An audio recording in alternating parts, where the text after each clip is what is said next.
What's going on, everybody? Welcome to another Friday review. Here with Arlo, Quez, MG, and Mark should be coming back here in a second or two. But we're about to review the sequel to the 1995 classic Friday, and tonight we're going to review Next Friday. Now, Friday so it was a surprise hit. It was a very surprise hit, and because it was a movie that everybody just like related to, it was a movie that everybody just gravitated towards, and it made a shitload of money. And then like 4 or 5 years later, Ice Cube sat down, wrote the script, and we got here next Friday. We have Ice Cube coming back as Craig again.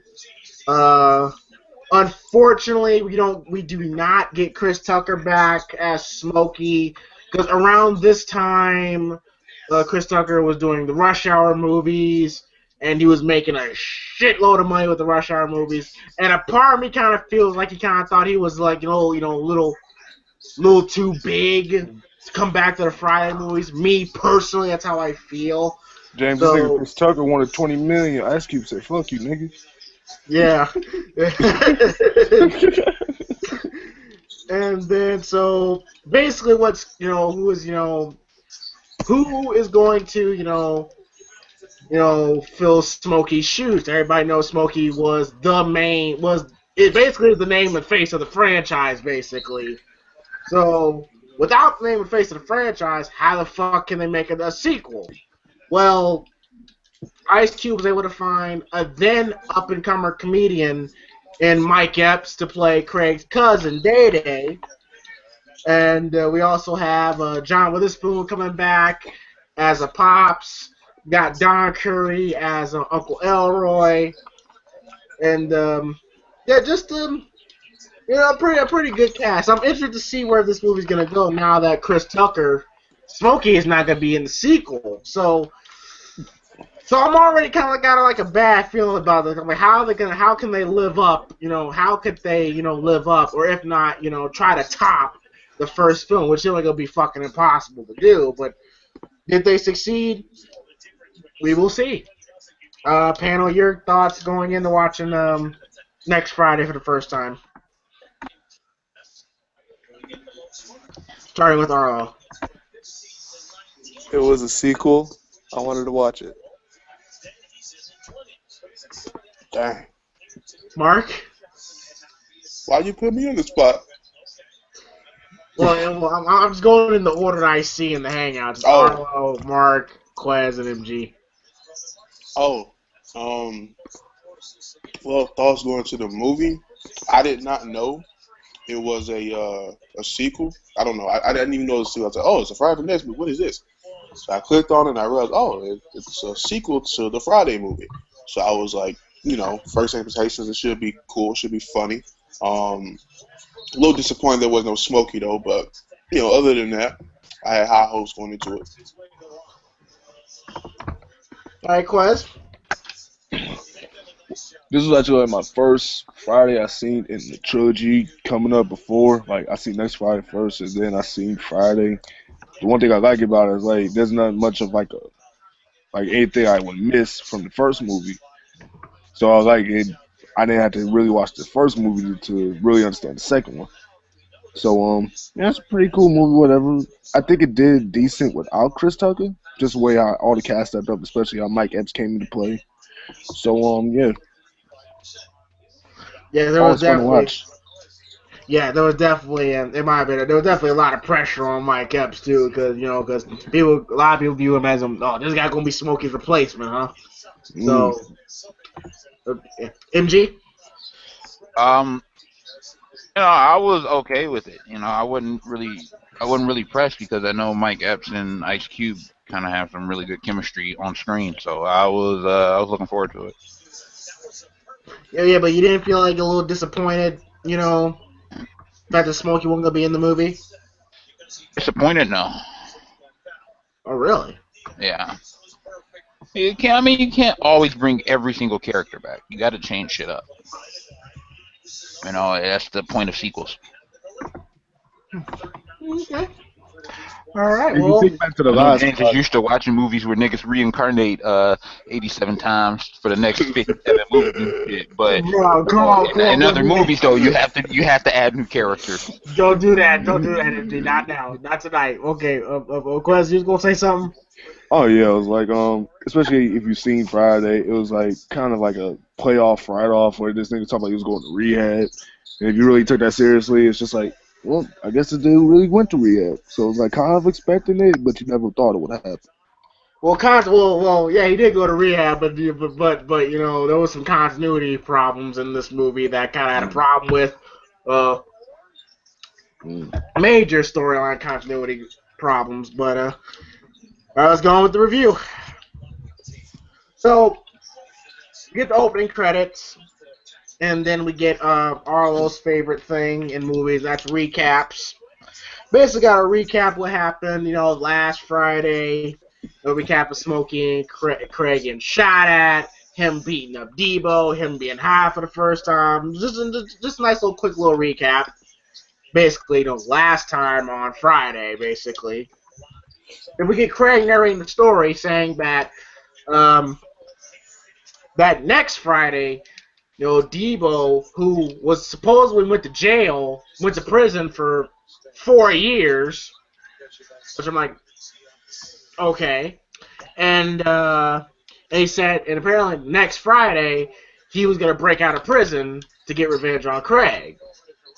And then, so when this happens, we see Debo break out of prison with his brother, Tyrone, played by Sticky Fingers, you know, one of the members of the great rap group called Onyx, Sticky Fingers, which kind of didn't make no sense to me because I'm like, okay, Debo never mentioned anything about having a brother in prison, but okay. And it's so fucking ridiculous. They just broke out of prison, and you see these guys literally running down the street, shackled together in orange jumpsuits. You know, like they're just like in there's like cars driving past them and shit, not even being suspicious at all of what the fuck is going on. So I'm like, what the fuck? So then, of course, you know, we see Debo and You get Tyrone out and your Jack. car and stop a convicted felon who escaped, nigga. I'm just saying. Just curious. I'm just saying, though. I'm like, that just seems a little strange. Seems a little awkward to me. How's it So, awkward? Did Debo really have to mention their brother in the first movie when he was whooping everybody ass, nigga? again, continuity. What, bruh? But there's more to it. There's more to it, by the way. This nigga There's tripping more. right now, bruh. Okay, well, fine. If I'm tripping, fine. Continuity, my ass, nigga. Great. So while we see Devo and Tyrone literally jack a dude's bike, you know, Tyrone's saying, you know, like let me get a ride. And Devo's like, man, shut up, punk. You walking and everything. Devo riding the fucking bike, and he's having Tyrone like run alongside with him, still shackled. I'm like, what the fuck is this? So then, of course, we see, you know, Craig, you know, about to roll up and everything, getting ready to leave her Rancho Cucamonga because John Witherspoon, he got word of this that, you know, Devo's supposed to be breaking out, so he wants to move, you know, Craig to live with his uncle and cousin. At least until either Debo goes back to prison or things calm down. And I kind of like how, you know, Craig says, like, man, I feel like the biggest punk in the hood right now. I beat Debo's ass. He's the one that should be moving and everything, which he does have a great point. So then, of course, you know, John Witherspoon was like, keep telling Craig, you know, get up, we gotta get going, everything. He walks outside, and you know, he's pissed off. He's pissed off at the fact that, you know, look at that. Like, I told that boy to put that hose away and cut that grass. Look at that grass. Stanley's grass look good. Miss Johnson's grass look good. Look at my grass. No, and everything. And right before this happens, we see like a random dog little shit on the lawn. Like, massive amount, you know, shit on the lawn. And then while Pops is really putting the hose away, he literally trips, falls, and lands on the pile of shit. And he doesn't notice this, and he gets back up. He's like, "Oh my goodness, what's going on around here?" And then there's like shit stains all in the back of his, outfit, which I'm like, okay, shit jokes, okay, whatever. So so then we see Tyrone and Debo, trying to cut the chains, with a brick and everything. And I like how Tyrone looked at the bricks and like, you think this is the same brick that Craig knocked your ass out with and everything. And then oh, now you like his baby brother being part of the story. Then we see Mr. Jones. 5 minutes ago, you ain't like that shit. No continuity. I'm sick. Then we go. That bullshit. Okay, all right. Anyway, okay. So then Craig's father's waiting on Craig. Craig gets in, saying, "I fell in some mud. It's all your fault." Like, how is it my fault? You take it all day, and I told you put that hose away, cut that grass. I didn't drop you on your head when you was a kid.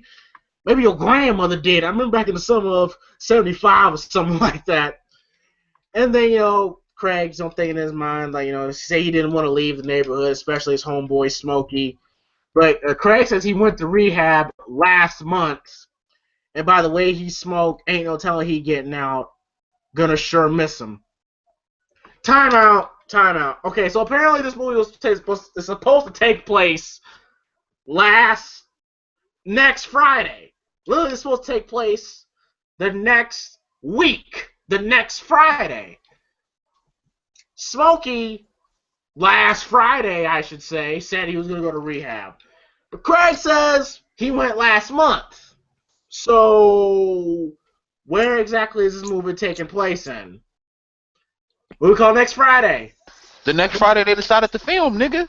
It don't have to be immediately following next Friday, bruh. Man, Jay paying attention to detail. This nigga James don't like this movie, bro. You can tell from the first couple minutes, bro. All right, I'm not doing this. It's called next Friday, so it should be next Friday. I'm not doing this. I can't breathe. I'm just saying. Bullshit, bro. I'm just saying. I gotta call spade. You can call What it you mean a Friday. spade, nigga? You call okay. The movie's supposed to take place next Friday. But Why does it have to take place Why does it have to take place next Friday? Who specified the Friday, bruh? Do you know what Friday it was in the first movie? The movie says it's called next Friday, nigga. Yeah, this is the next Friday of when this shit is happening, bruh. I don't mean it's the next Friday of the next week. It's the next Friday that all of this shit is happening. It could be Friday 3 months from now for all we know, nigga. Wait. When did Friday come out, though? 95. This movie came out in 2000, bro. So it's the next Friday. It's the next Friday movie, bruh. This man, James. What you want to call it? Friday the 13th, nigga? Friday The 2000. rumors going around the hood that Devo's supposed to be breaking out next Friday. That bullshit, bro. Next Friday. Maybe that nigga didn't make a successful attempt that next Friday, nigga. Maybe he didn't feel like next Friday from the week he went. And once again, this is the next Friday movie. That don't mean it was the very next Friday in the chronological timeline, nigga. Man, James. Alright, whatever. Alright, so Fuck this nigga James think he watching Raw? This man, James. So while Craig talks about how he's gonna miss Smokey. Cry. You got a problem with that? No problem with that. Sound like you do. So Debo, So Debo spots the dog truck coming around the corner. And then he literally jumps in front of the dog truck with Craig and his father in it. Screaming at him, get your punk ass out here, Craig, this is the rematch. Then of course Tyrone's he's getting all hyped up. Like, yeah, boy, it's the rematch. You gonna beat up on my big brother, get away with it? And then literally Craig he literally runs over Tyrone. Knocks him off. That's why I like music. Oh, crap. Who the fuck is this club, bro? I'm sick. And so then, of course, he knocks He runs Tyrone over, and then I like how Craig goes and yells back, fake ass Suge Knight and everything.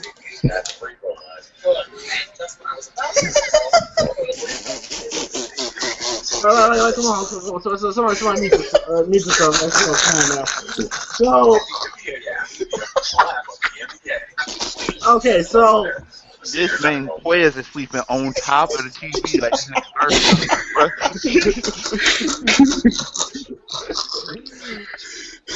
And then okay, it says y'all gonna quit talking about my TV. Fake ass Suge Knight. This man got one of the surround sound speakers under his bed and under his chair, bro. At least you notice my surround sound, bro. What? You ain't got no choice, bro. When you sitting on the speaker, of course we gonna notice it. I'm sick. Man, just a nice man, bro. You talking about my sound speakers, bro? You interrupted James Smoke, bro. No, he got his little night lamp on top of the surround sound speaker, bro. Bro, my night lamp is his Christmas tree. I ain't taken down yet. He held up the Christmas tree with the surround sound speaker, my brother. Alright, so whole house bumping. Alright, okay. So right after Debo and Tyrone trying to get back at Craig, that attempt failed. You see Mr. Jones talk about how, moving out to your cousin and your uncle is the best thing for you. Your sister moved out, it's time for you to move out too and everything. And then John fucking Witherspoon, this man, he literally goes on a diatribe talking about how, about me and your mom can walk around the house naked if we want to and everything. Can we see that big old booty bouncing, boom, boom, and everything. This man, John Witherspoon. And then of course, and while he's talking, Craig can smell, because keep in mind, Mr. Jones literally fell into a pile of shit 5 minutes ago. So Craig is like smelling this the whole time they talking. There's your continuity, nigga. Yeah, thank you. So Crying. Thank you. I appreciate that. That's all I want. This man, he wasn't crying at you, bro. this man, MG. You ain't nobody crying at you, bro. This man, MG. So I can't breathe. So this nigga Jay don't even know what's so funny. I know, man. Just so.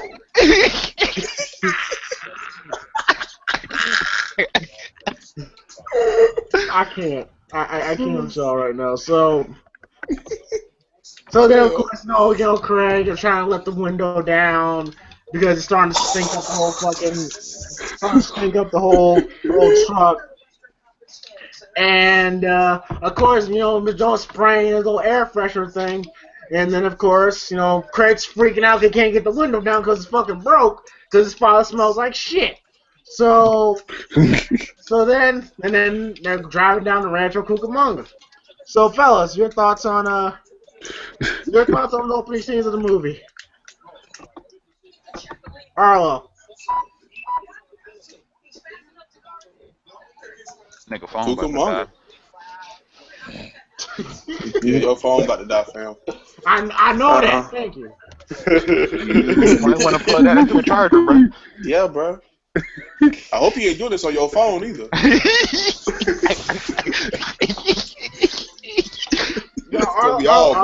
Arlo trying to speak. Let him speak. I'm just laughing. Man, James trying to deflect the attention and shit. People going in. Hey guys, Arlo saying something. What you said, Arlo? Jesus.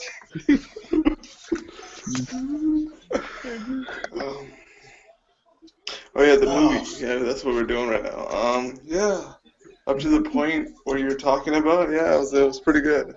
I was enjoying the whole dynamic with Mr. Jones and Craig so far. This nigga said dynamic. Man, using big words describing the intangibles. Intangibles. His jumpsuit were very key in making this film. Hell, Y'all boys wild tonight, bro. hey man. All right, Mark, your thoughts? Huh?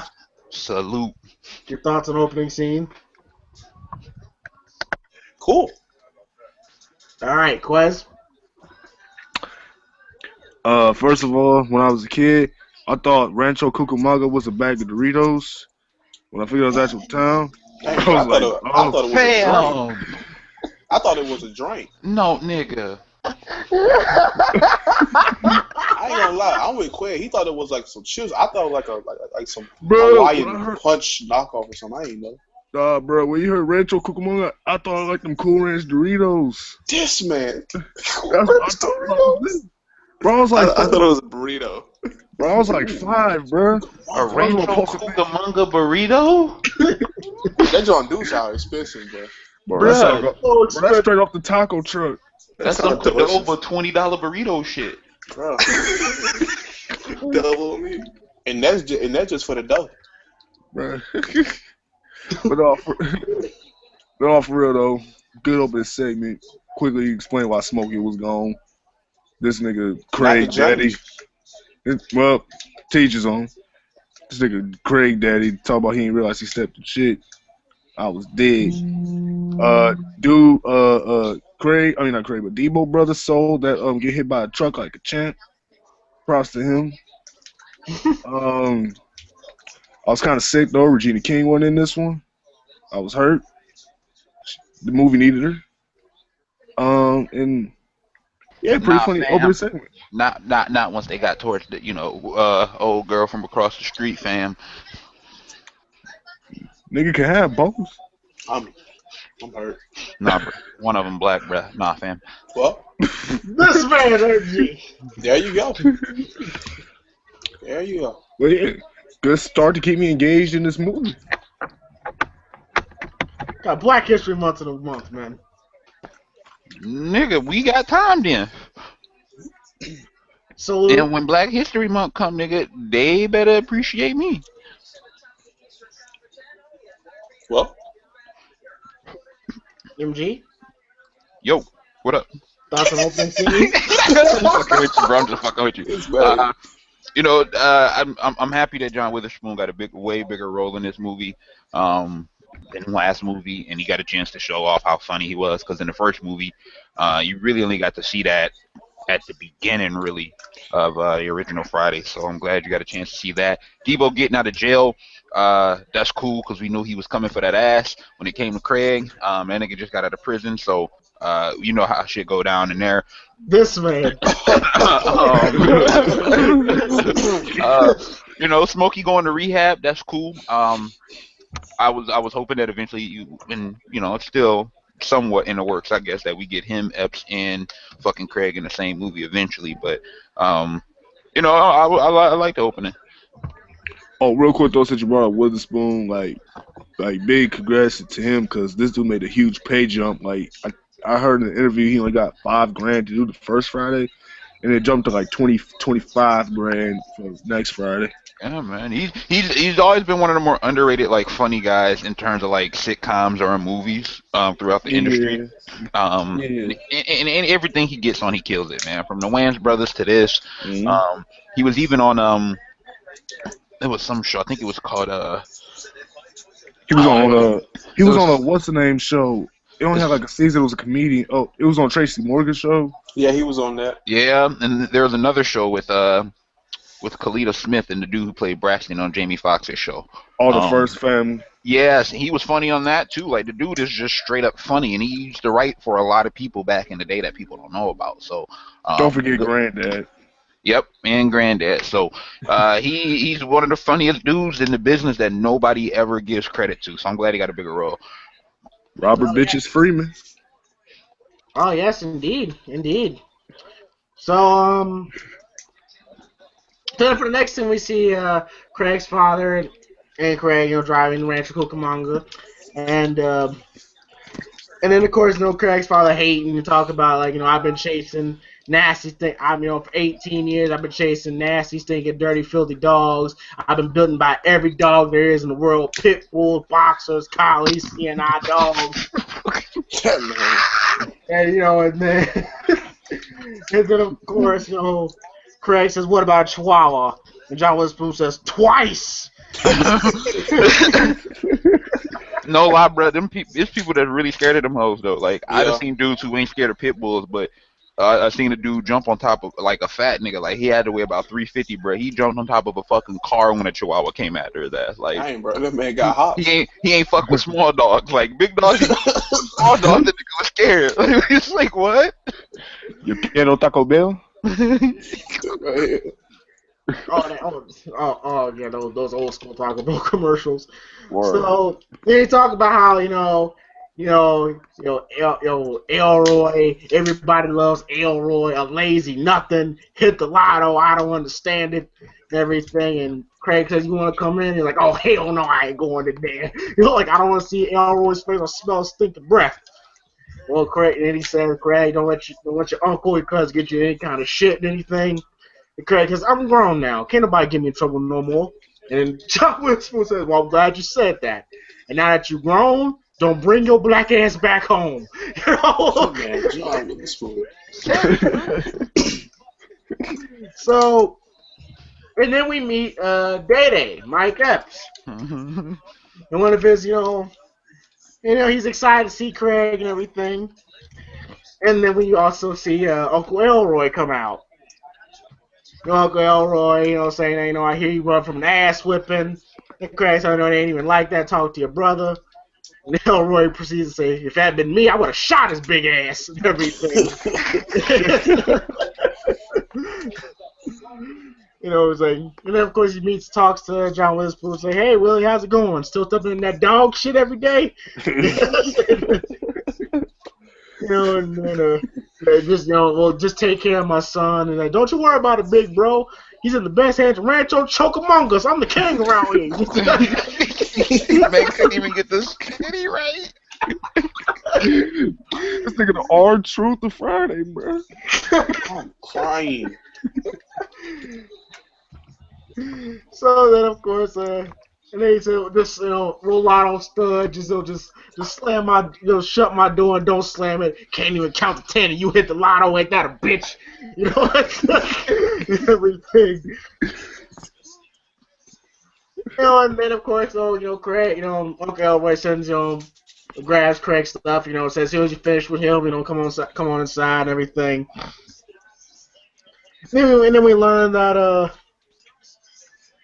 we meet Day and Craig. They converse, talk about saying they ever since they moved out there they lost touch. And Mike Epps says, "Yeah, this is a long way from Watts, ain't it? But the good thing about you being out here is we don't hear no gunshots, no helicopters, no police, no crackheads, no chicken heads, no nothing. They're just clean, fresh air. Just smell it, smell good, and taste the air and everything." And then this is when we meet the villains of the movie, which is the Joker brothers. Where we meet Joker, Little Joker, and Baby Joker. Fucking Joker.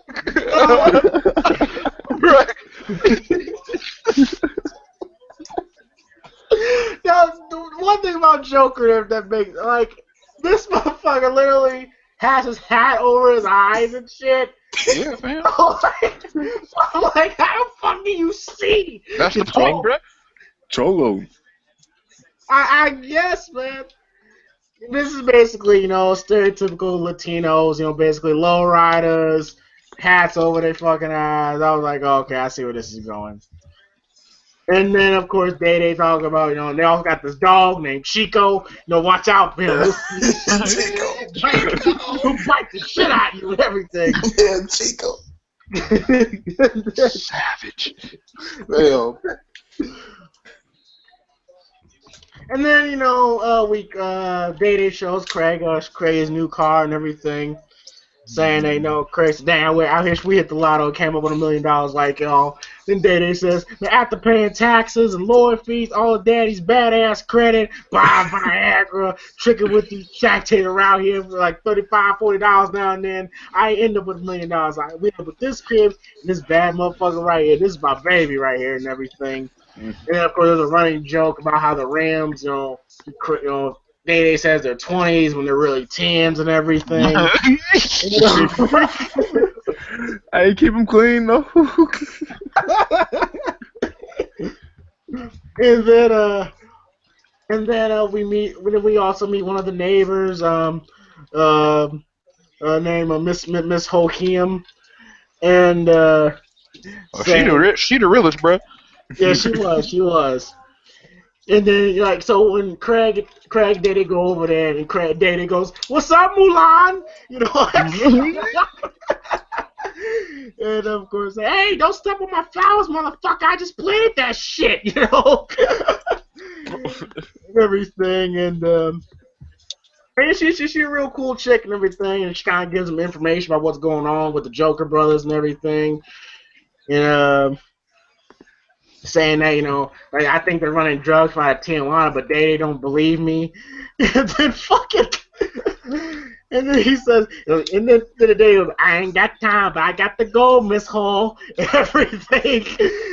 And then of course, and then they leave. So Craig and Day, they get inside the house, and then fucking Day goes upstairs and look for his work shirt. Fucking Uncle Elroy. This is how the exact dialogue goes. Here Daddy going, Daddy, where my shirt at?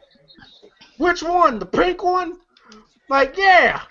He said, well, we ran out of toilet paper, son. Sorry. Sure was soft though. You wiped your ass with my shirt. Like, told not to leave your shit in the bathroom. So whoever took his work clothes and wiped his ass with it. Wow. Crying. Man, work shirt. Filthy. Oh, you wiped your ass with my shirt. Wow. And then, of course, we learn that, Day-Day's mother, suffered a heart attack and died when she found out they won the lottery. You see the picture. And you actually see her actually catching the heart attack when she gets the check and everything. Oh, Wow. she was hitting that Fred Sanford, bro. Fam. Oh, Lamont. You hear that, Elizabeth? I'm coming to join you. Shout out to Red Fox. But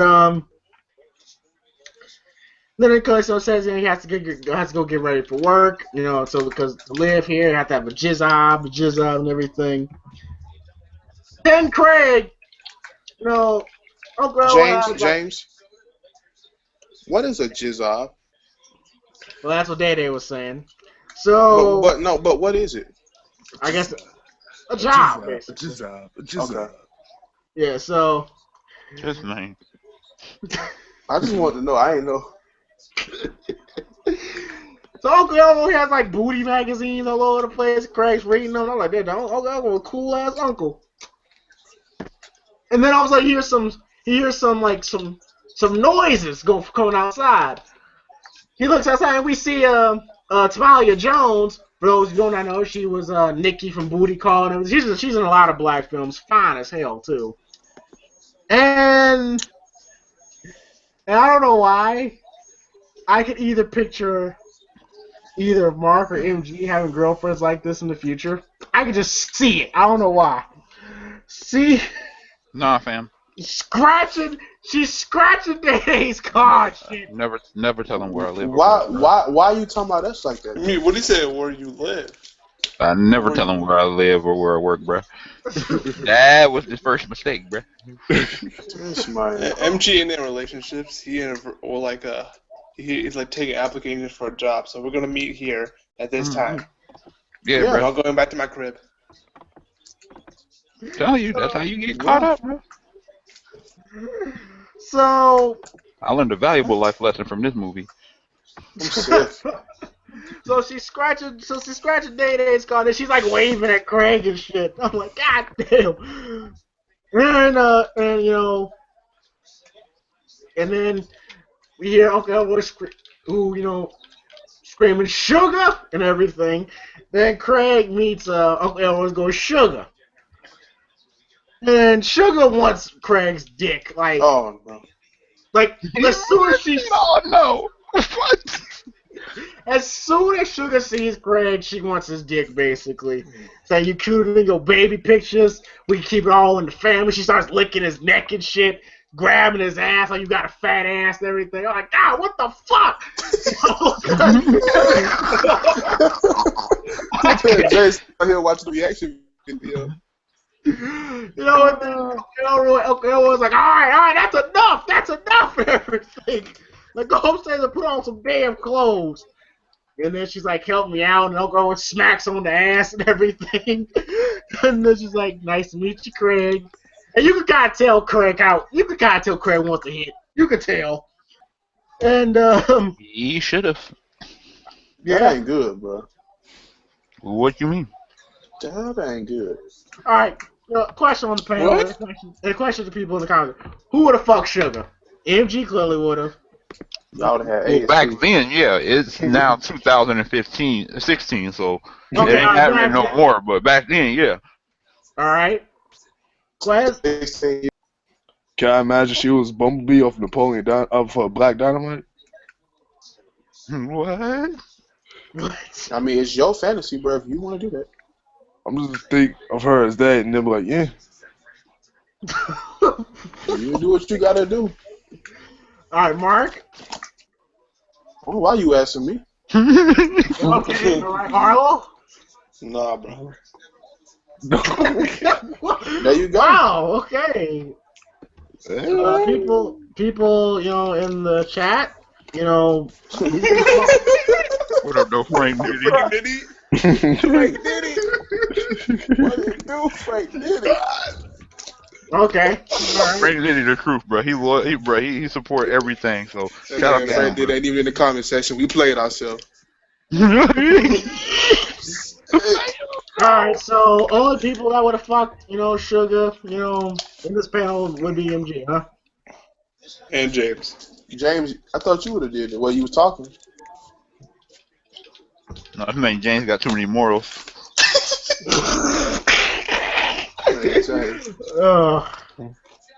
Well, hey, I mean, He ain't denied. well, yeah, I mean, she was looking kind of good walking down them stairs. I ain't gonna lie. So then, you know, Uncle Elroy talk about that woman gonna be the death of me. Viagra ain't working. My back keep going out. You know, that freak can't get enough of your Uncle Elroy. But check this out, though. Gotta lay some ground rules for you. Your family, I love you. You walk with anything in my house. Just don't let me catch you in my refrigerator, or don't let you catch me with your finger in my sugar bowl. You feel me knocking? Everything. So then we get to one of the funniest quotes in movie history, in my opinion. Craig asshole, hey, who's that with Day call? No, girl says, oh, that's Dewana, boy's ex. Hey, Daddy! Bitch out there again!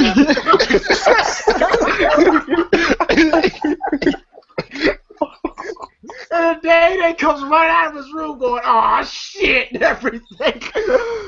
And then he grabs a piece of paper, and then Uncle Elroy is like, man, she's scratching the shit out of that car. This babe right here ain't care about his son, Cardo.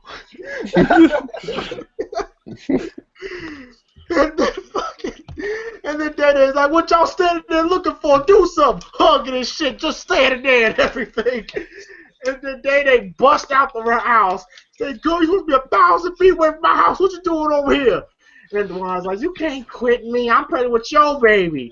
That ain't my baby. That's my baby right there. Bitch, you keep my shit and everything. And then fucking Dewana pepper sprays Day in the face. I can't. Bruh, his daddy is savage, bruh, for washing his eyes out like that, though. Like, his daddy's nigga was drowning, fam. And they're like, and the fucking daddy, they're like, Daddy, she sprayed me! You know? And then making it door, I was like, you wait till I tell BBD, she gonna fuck you up. And while she's walking away, you hear Mike up screaming, she sprayed the player! She sprayed the pimp! You know? And then fucking Elroy has a water hose. Was literally drowning Dave. Say like, boy, you gotta feel it. You gotta feel attraction on your hands. I know I had 2-3 of them in my day. Say, Craig, I hope you handle your woman like you like better than this fool. And Craig is like, no, that's too much water. Like, no, they ain't too much water. It takes 20 minutes. I've been pepper sprayed 9 times. It takes 20 minutes. To go. And then you hear Day trying to say, Dad, get this water out my face.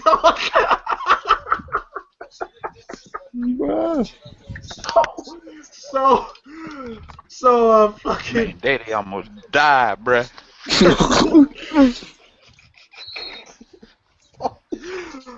Oh, so then he goes to show Craig, the backyard, and then you hear, Dave screaming, somebody call the police, give me another restraining order, and everything.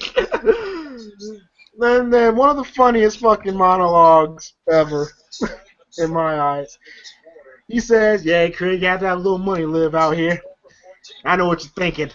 I was the one back in the day always talking about how I love the hood. I love the ghetto. I was the one saying I wasn't going to be the kind of nigga to run to the suburbs. You're right, that's what I said. But as soon as I got my check, I was gone! Nigga ain't never looked back.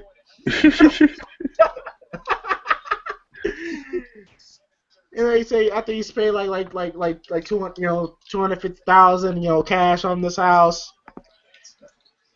Saying that they gonna try to stick me with some 30-year payment plan. That's for suckers. They got my daddy like that years ago on a Cadillac. Everything. I got the only house on the block that's paid for. That's why I'm the king around here and everything. Say, come on, let me show you this pool. So he's so pool. But there's no water in the pool. He's saying, Forget the fact that there wasn't no water. What was in the pool? Like lawn chairs and all that shit. You condoms in that son bitch, like. And Craig's like, where the water at? Like, don't need no water. Ain't no pools in the projects, and none of us swim. And then, but that jacuzzi though, me and my son get real nasty in there. And then we find a fucking used condom in there. I'm like, God damn. Saying like, oh, I'm sorry. Must have left that in there. You welcome to use it anytime you want. Shit, you my brother's boy. And everything. Man, pick up the condom though. And offered for him to reuse it. A condom that was used sitting outside though, fam. That's terrible. The most trifling shit I ever seen in my life. So there you have it. Well, your thoughts on your thoughts, Arlo. Yeah, it was really good meeting Elroy and all the characters and stuff. I was really enjoying it. And then, like you're saying, there's some really good lines in there. So, yeah, we haven't got to him putting on his pants that took like 2 minutes to put on. That shit was really funny, but we'll get to that. But yeah, it's been really funny so far. Quez? This segment just shows you can take niggas out the ghetto, but you can't take the ghetto out of niggas, man. You right. Yep. Niggas have used condoms in the pool that don't even swim. The fuck? Why do you have a pool then? That's just unnecessary maintenance you pay for with the crib. But whatever. And yeah, that crazy bitch is out there again. That line was priceless, bruh. That was like one of my highlights of the whole movie. And then this is our first hint of a Baby D resurgence, so stay tuned. Yes, MG. Yeah, man, this shit was one of the funniest scenes in the movie. He almost drowned this nigga Day Day, like, but he wasn't even paying attention though. Like he was talking to Craig, and he just had the hose on Day Day. He wasn't even looking at this nigga while he was just fucking drowning this nigga. Like he didn't give no fucks about his son. You know, that shit was funny. His car, Day Day car getting keyed up was funny. Like Quez just said, man, one of the funniest lines in the entire movie. That crazy bitch. like, and the dad ain't give a fuck about him then either. He just said that shit like it wasn't no big deal. Yeah, this was one of the highlight scenes of the movie. Good shit. Indeed. I see Mark dropped. He'll probably be in soon. So then we know Craig goes check up on Day Day, and when this is what fucking Mike Epps really just steals the show. This scene alone here, he fucking his rant on Baby D's classic. So he says we see he's trying to put the towel on his eyes, saying like, are you straight? Like, hell no, I ain't straight. Look at my eyes, are they still red and everything? He said like, yeah, a little bit, man. She fucked you up and everything. Like he said, I can't taste nothing. My tongue is numb. Like, why don't let her do that shit? Everything. He said like, what's up with her, man? She mean as hell. Then they talking about, look, I met the one about 3 years ago. No, 3 months ago. She had a little punch in her stomach, but I didn't pay no attention to her. I thought I came from drinking 40s because she had a little beer on her breath. Come to find out she's 6 months pregnant. Talk about I'm the baby daddy. Everything. And saying that I broke up with Dewan 2 Fridays ago. I got a restraining order. She don't care about none of that and everything. And Daddy can't even put his fucking pants on. He's so hyped up right now. So I got a restraining order. She don't care about none of that shit. Broke up with 2 Fridays ago. She don't care about no restraining order. And then Craig is like, you all right with them pants, man? And fucking days, man, get out of my business. Like, how you gonna put a restraining order on your girl? What's up with y'all? How'd you meet her? The guy was all the way back to the hood, buy them 20s. And Craig looked at him like, really, nigga? And he's like, okay, 10s, I'm in 10s, but I keep them clean. I was on my way to buy them. And she had a Carl Jr. burger in her hand, so I wanted a piece of it, and I stopped. We got to rapping, and that's how it happened. It was the worst fucking day of my life and everything. And it's like, well, she's psycho, huh? And she must be worse than left out from TLC.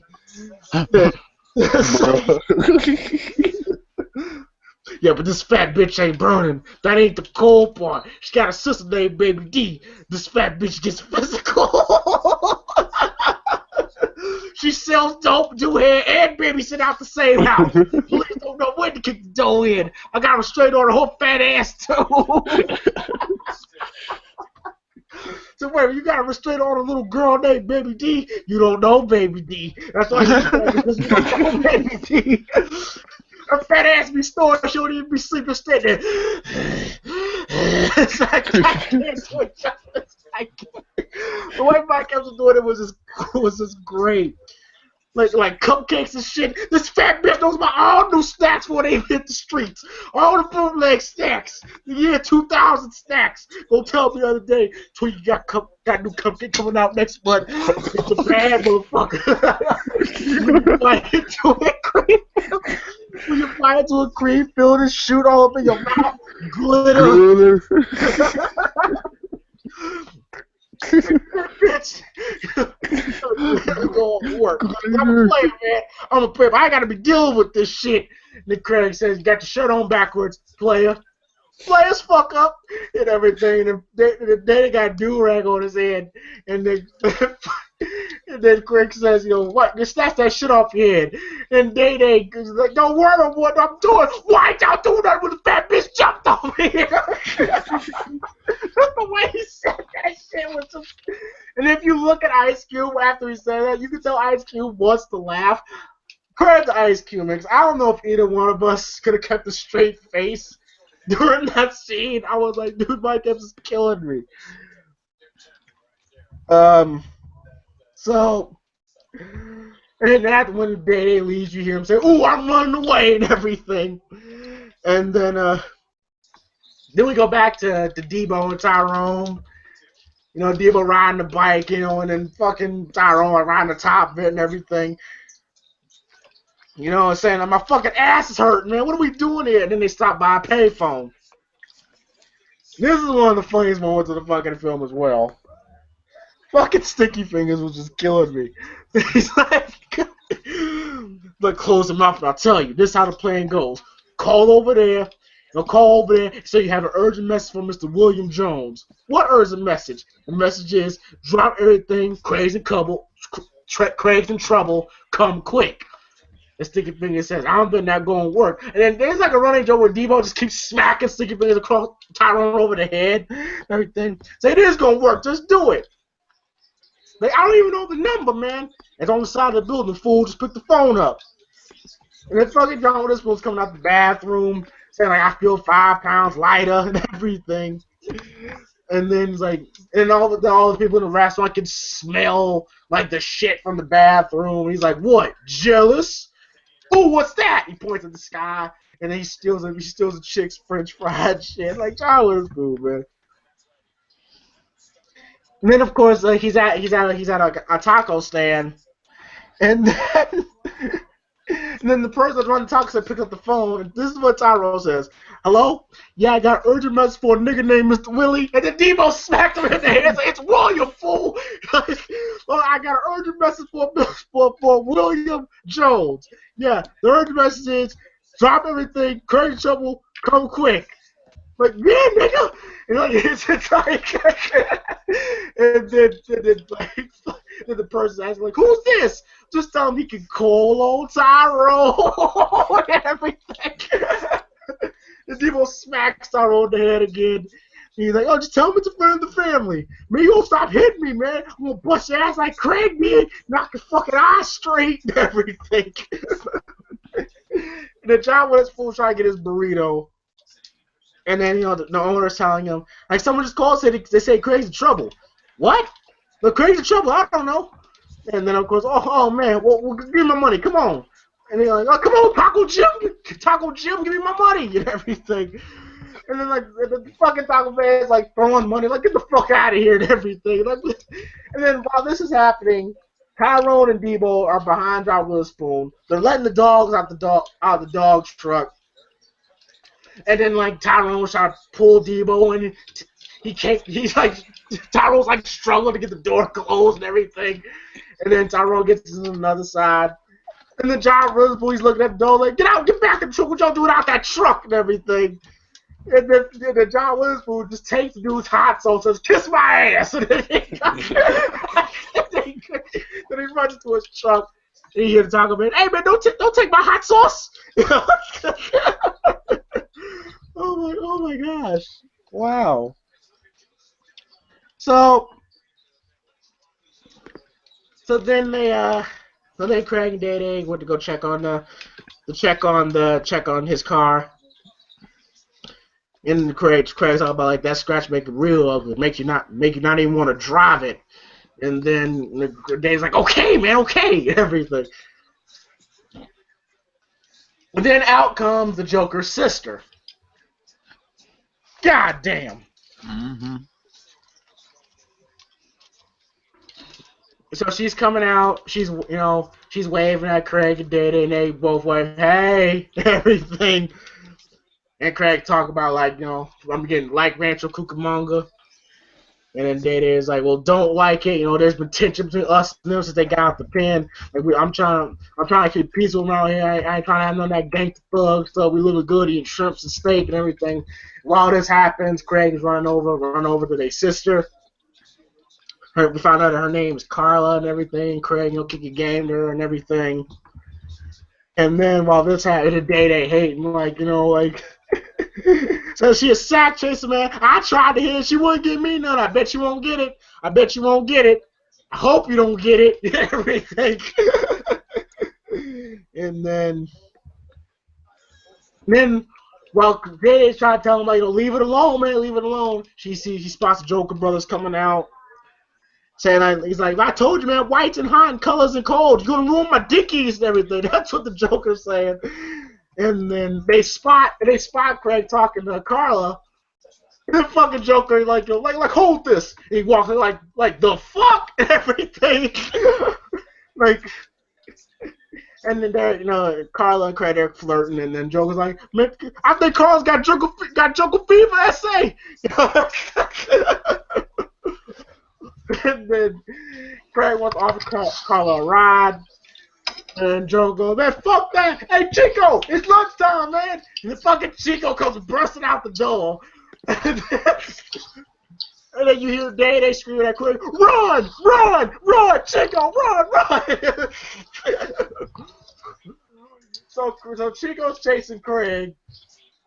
And then fucking Joker, man, he's like, yeah, get that vato. I know you like dark meat. The Mexicans are fans, man. They're like they sponsored by Nike. You know? Then fucking Craig like jumps on the car, and Joker's like, hey, black man can jump, SA. And then Chico's like, then both Data and Craig on top of Data's car. Like Joker, you play too much, call your dog and everything. And then Chico's trying to get at both of them, and Craig's like, I got some for him. He takes off his belt and starts trying to hit Chico. And then while he's hitting Chico, here's Joker, I can't believe you're doing that to our dog, man. And then your Data cheering up, okay, like, get his ass in, bust it, you Uncle Willie's son, Uncle Willie's son would play that shit and everything. Oh, so Chico's able to retreat, Joker's like, Chico, get your stupid ass over here, eh? And then, like, you see one of the Joker bros, like, crying, like, that you attacked Chico and everything. Like, you're wrong, man, you only did nothing to you, and everything. And then Data was like, get off my car, and everything. And then fucking even Craig, sat down real hard on the top of the car. And then it was like, look at my roof. You play too much. If I get into it with them, I gotta live here. You don't. Okay? You gonna get me in trouble. Get out the way. Move. Just move. And then Data just drives off just pissed off because he's having an absolutely shitty morning thus far. And then Craig's like, I was trying to help your scary ass and everything. And then, he's looking across the street and Joker's still talking shit, saying, like you fucking hit my dog, man. You fucked up now. You fucked him up for life. He's scarred. We'll get you back, eh? Fucker. And he walks back into the house. So there's some good, funny moments going on here. Like, we get to know more about the Jokers. Fucking now, Debo. Debo is now officially, going after Craig. I'm also John Witherspoon. Some pretty entertaining shit. It's not too bad. Not too bad. Panel?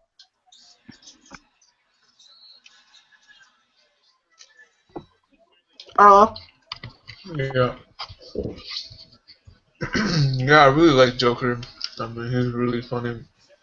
I mean, yeah, he's playing a stereotype, but he's making it work really well, and it's hilarious. And Tyrone, he's pretty funny in this. Yeah, enjoying it.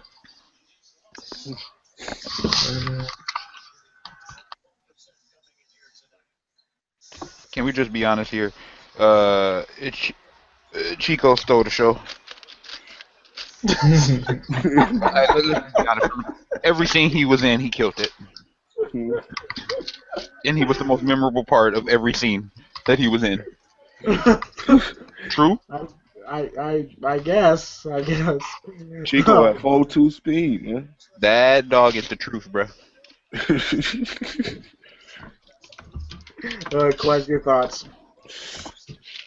Danny was acting like a real bitch when his roof got dented. You right. Come on. What do you expect? Nigga, you was on the roof too? That's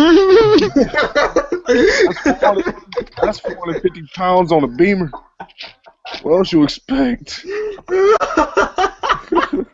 Yeah, them things ain't meant for surfing, bro. But no, man. Another segment, another comedy film segment. You know, Chico did his thing. He should have won. He should have won a doggy Emmy or something like that. If dogs have award shows, um, you know, Chico, stereotypical Spanish gangster. Shit. His Twana.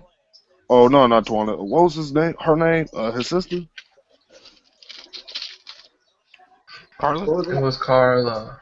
Garlic. Yep. Yep. Mm-hmm. That Spanish brown sugar, bruh. Yeah. She's still fine. I don't know what she look like now. You said Steve. Yeah, she didn't really Lisa she didn't really do Rodriguez. she didn't really do much after this. I remember seeing her in Training Day as well. Yeah, she didn't do much. I don't think she did it really anything. She just stuck to modeling and shit. Right, right. She So don't yeah, look the same no more. I think she had some type of plastic surgery done, but she still look fine. Damn. I'll take your word for it. But yeah, another comedy film segment, bruh. Yeah. When what's the name got smacked upside the head, I was dying. Like, I'm calling for a nigga named Willie Jones. Like, bruh. I'm surprised Debo just got on for William. Like, you ain't supposed to say nigga either, bruh. Like, Yeah. whatever.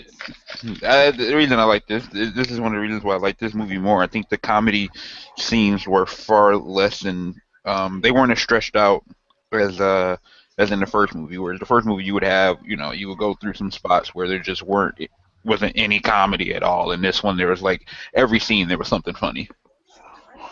This one kind of went more directly towards just straight being a comedy, whereas the first one was kind of really trying to tell a story. Mm-hmm. So I like to switch up. I think Mike Epps, man. I think Mike Epps did his thing. He had some big shoes to fill with filling that sidekick role of Chris Tucker, aka Smokey. And I think he did more than he exceeded expectations by a mile. Oh, yeah. So far he's doing good. So then we go back. Craig go back to the house, and then we see Uncle Elroy and Sugar rolling up, and and then of course Sugar, who still wants to fuck Craig, like, why don't you come over here and sit next to your auntie and everything. And Uncle always say, offer him drinks and everything, like, wants to get Craig drunk and everything. And now I'm like, this girl really is a freak. And Uncle always says, I can roll a blunt better than them bitches in Havana. I know Willie don't want you smoking in his house, but I'm your Uncle Elroy. I don't give a damn how high you get in mine, as long as you let me hit it and everything. So then, of course, he lights it, takes a hit. Shit was a little stronger than he expected. Then, of course, he falls over. And then, of course, he falls over. But yeah, he said, it's the Bombay! And everything. And then, of course, Craig takes a hit. Then, and then it was a little too strong for him, so he, of course, falls over. And then, of course, stoner conversation talking about, saying, think they really went to the moon. They say they went to the moon. There ain't no gravity out there. I mean, we can get high and never come down and everything. And then Craig asked him, well, what numbers did you pick? What numbers did you pick? No, Elroy says, your original aunt picked 6 numbers. She used her weight, I think. Like 6 numbers? Goddamn. And then, of course, Sugar's taking like a big, massive hit at that blunt. She ain't really phasing her. And then Craig's like, Like, I know why you got her now and everything. and then we'll go back to John Witherspoon driving back to Ranch Cucamonga. You know what I'm saying? Put some hot sauce on my burrito, baby. I know he looked good, that John Witherspoon doing what John Witherspoon does. And then, like, then Tyrone and Debo, they're in the back of the truck. And Tyrone was like, like touching his leg and he's saying, Debo? Debo! What? I can't feel my legs, man.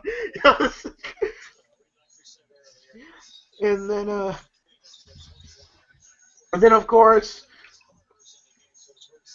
John Witherspoon keeps singing. All of a sudden we hear a fart noise, and then John Witherspoon goes, "Uh-oh."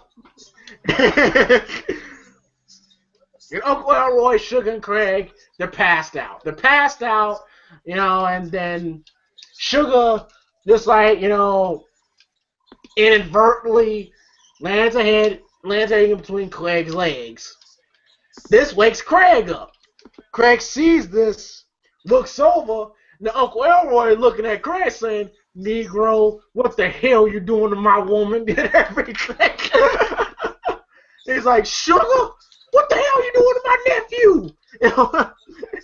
And say, oh, and then Sugar wakes up, like, oh, I thought that was you, baby, and everything. And then Uncle Elroy talking about he's faded, he's feeling X-rated, it's Mr. Nasty time, just take it easy on my back and everything. So they go upstairs, they fuck upstairs, you can hear it and everything. And then Uncle Elroy can hear it like, that's enough, Sugar, that's enough, everything. The fucking like ceiling like gives way, like lands on Craig's ankles and like ooh wee, damn, wonk, and everything. And I'm like, damn, I don't know if I feel too comfortable living in a house like that when I hear my uncle and women fucking all the time. But no, Craig the realest, bruh. So anytime you root another nigga because he get pushy, you a real motherfucker, bruh. Oh, good point. So Craig takes another hit, and he visualizes Carla, stripping, dancing in front of him and everything. And then Craig proceeds, saying that, talk about like they wish they could be with each other and everything. And Craig's like, like ever heard of El Nino? This is El Negro. Come over here and let me smack that ass.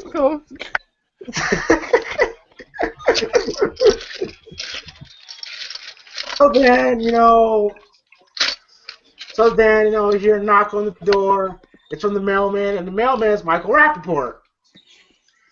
And he's like, what's up? And then Michael Rappaport says, nice house. I didn't expect you to answer, but this is a fine place. Where are you, one of those entertainer guys? Do you play sports? What team do you play for? And Craig says, I play for the Cucamonga Cracker Killers. You want tickets? Like, I don't want any trouble. You don't have to send your posse out here to do a 187 in my ass. Just got a little mail for you to sign, partner, everything. And as like it's a delinquent property tax notice. Hope Cracker Killers pay well, otherwise it's back to the ghetto. You go. Take it easy.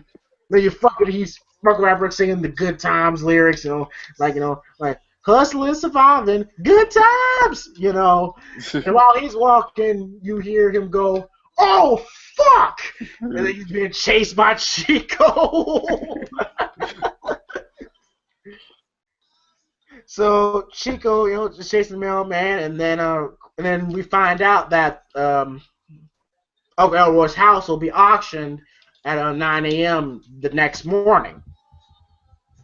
So then, of course, Craig, he has to go tell Uncle Elroy this is a very big news here. Knocks on Uncle Elroy's door, walks to his room, and Uncle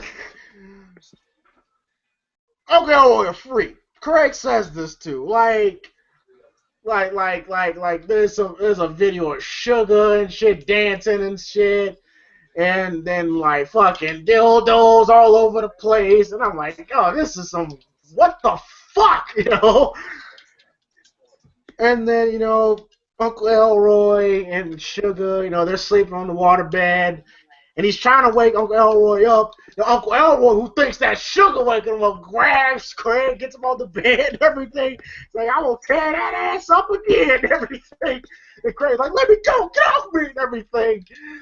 And then fucking Sugar grabs Craig thinking that's Elroy, or she probably thinks that's Craig, and she's trying to, like, grab him. And then Craig is like, let me go, goddammit, let me go. And then Craig, like, literally runs out of the room as he should have, breathing heavily. Like, what the fuck was that, That was weird. And then we get to another highlight of the film here. We go over to Pinky's, and then we meet Pinky, Day-Day, and his coworker Roach. He's trying to do a skateboard stunt off the counter, but then he fails badly. And saying, like, if Pinky came in here and see you do that X Games shit, we're going to get fired. But out of nowhere, ran this African dude, played by a comedian Michael Jackson.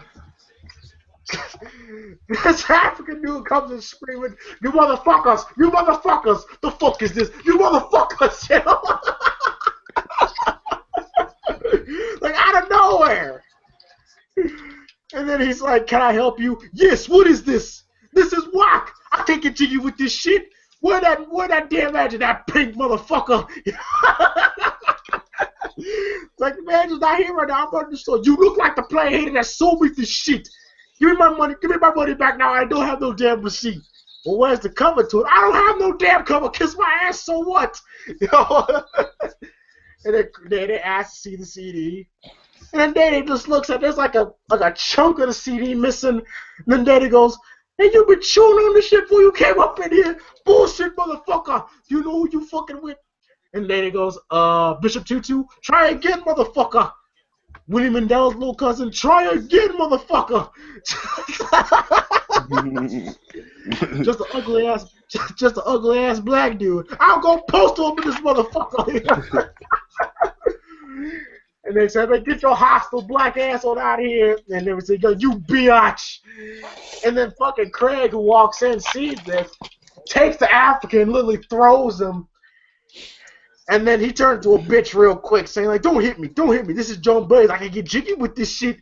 And then Crazy, get your ass out of here. Did you hear the African say, I'm just a bitch-ass nigga. Don't hit me.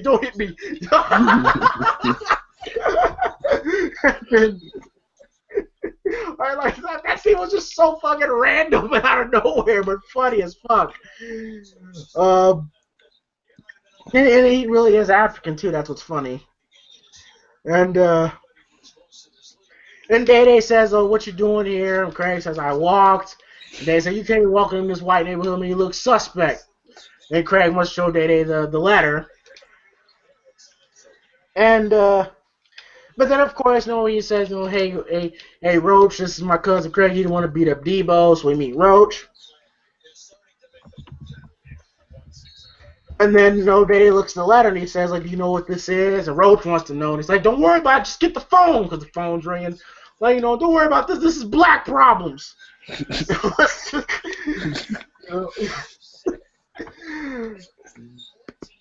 Saying that they owe like $3,900 by tomorrow. And Craig's like, how much y'all got from the lottery? And then we find out that then it says like, no, let's go in the back and check my book, but come with me. That African might circle around the block or something. And said they all they got left is like $272 and everything. And then MG, you say that you never tell them crazy chicks where you work and everything.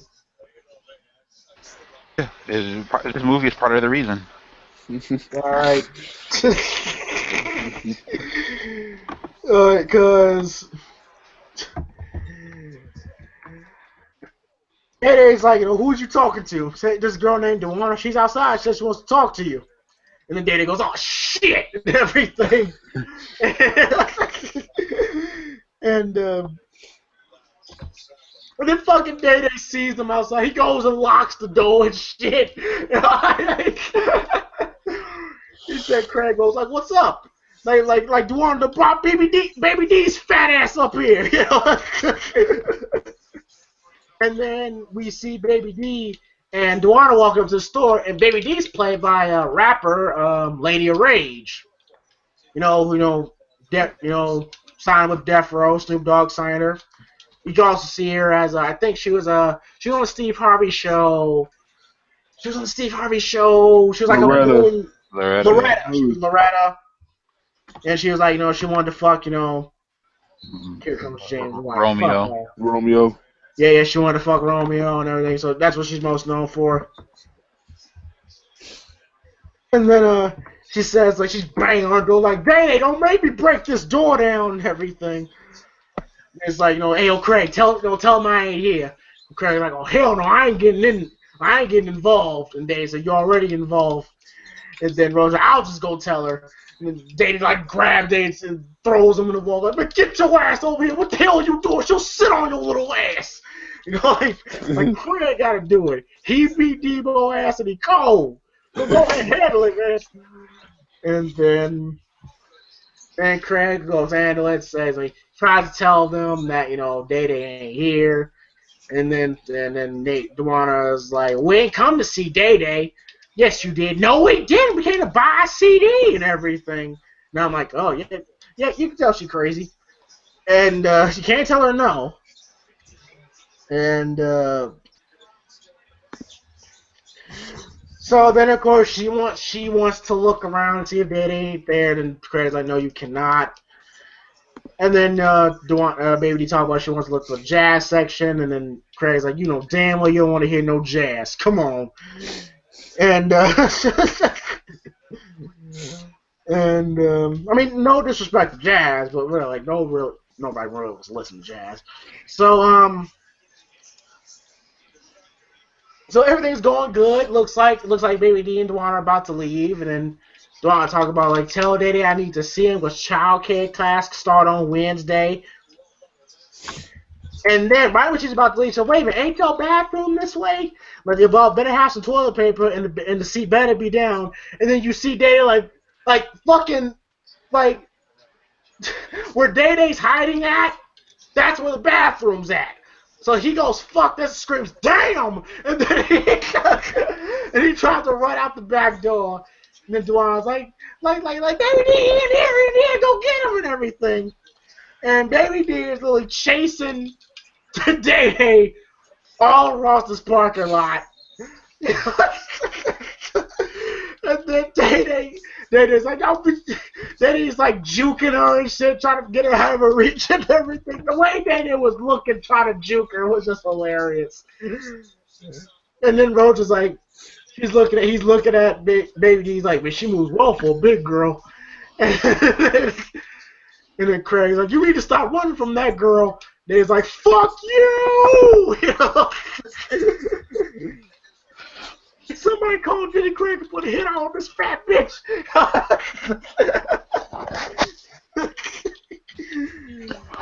And then Carla runs into Craig talking about, like, "I'm sorry about what happened. My brothers are assholes. Like, here's my number. Page me whatsoever."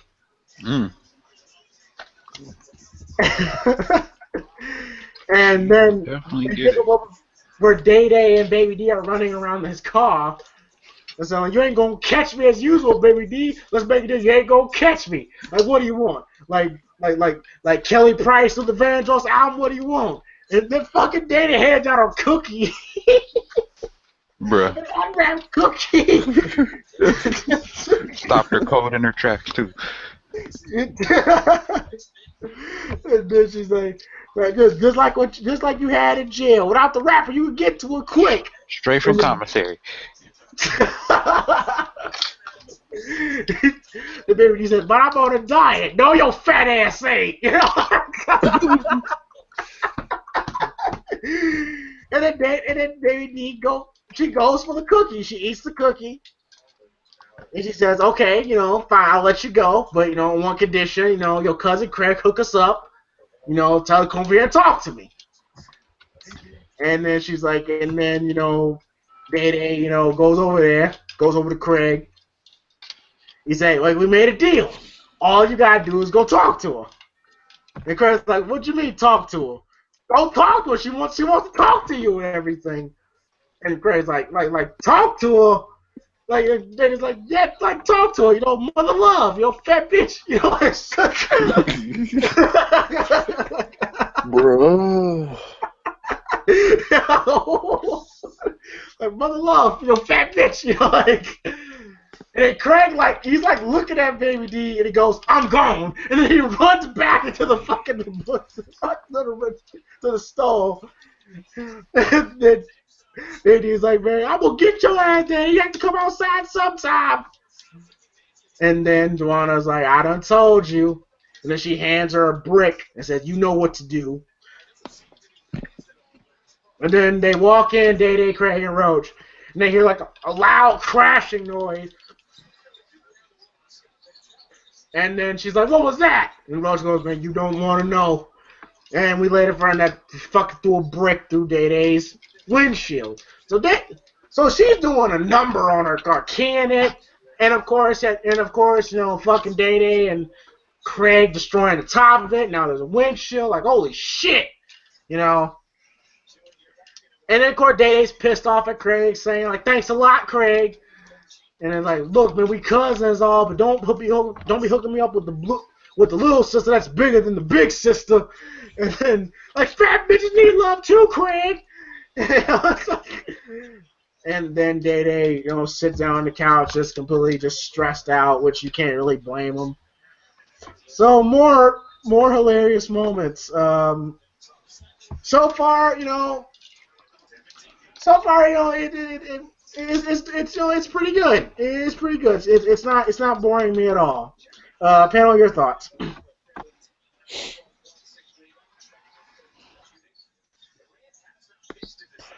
Well, this was another one of the most memorable scenes. Obviously, Day getting chased by Baby D. He bust out the Barry Sanders juke moves on her. That dude looked like George Bush ducking the shoe on the fucking podium. And then he broke out the fucking cookie. That shit was funny as hell. I think that was Michael. Who was that? Michael Blackson, the African guy who came into the shop. He's a pretty funny guy. He be on social media just bashing a whole bunch of celebrities and shit. And I think this was the first time I've ever had seen or heard of Michael Blackson. So this was a really good debut for him in terms of the general public. So so far so good.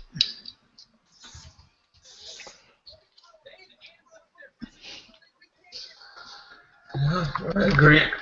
Yeah, like you say, that cookie incident. I had to pause actually. I was laughing so hard. I didn't even focus on the movie.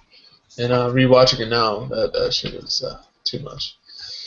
And yeah, that African accent, I fucking love when anybody does that. As you can tell, that's always hilarious, especially when they say "motherfucker," "this motherfucker." I love that. And, yeah, it's funny, really funny. Quiz. Yeah, that high speed chase with Baby D and Mike Epps was just funny shit. One thing that gets me about thinking that shit is like, how in the fuck you have an unwrapped cookie already prepared in your pocket? Like that shit just baffles me. Like, you got a whole, like, I know you gonna eat it for yourself. You got like a whole bunch of dust and lid, probably got a whole bunch of dust and lid in your pocket. Like, what's the point? But hey, right place, right time. I guess he knew he was gonna run to Baby D eventually. Oh yeah, you needed a diversion. So yeah, I can respect that. Oh yeah, Great diversion. Yeah.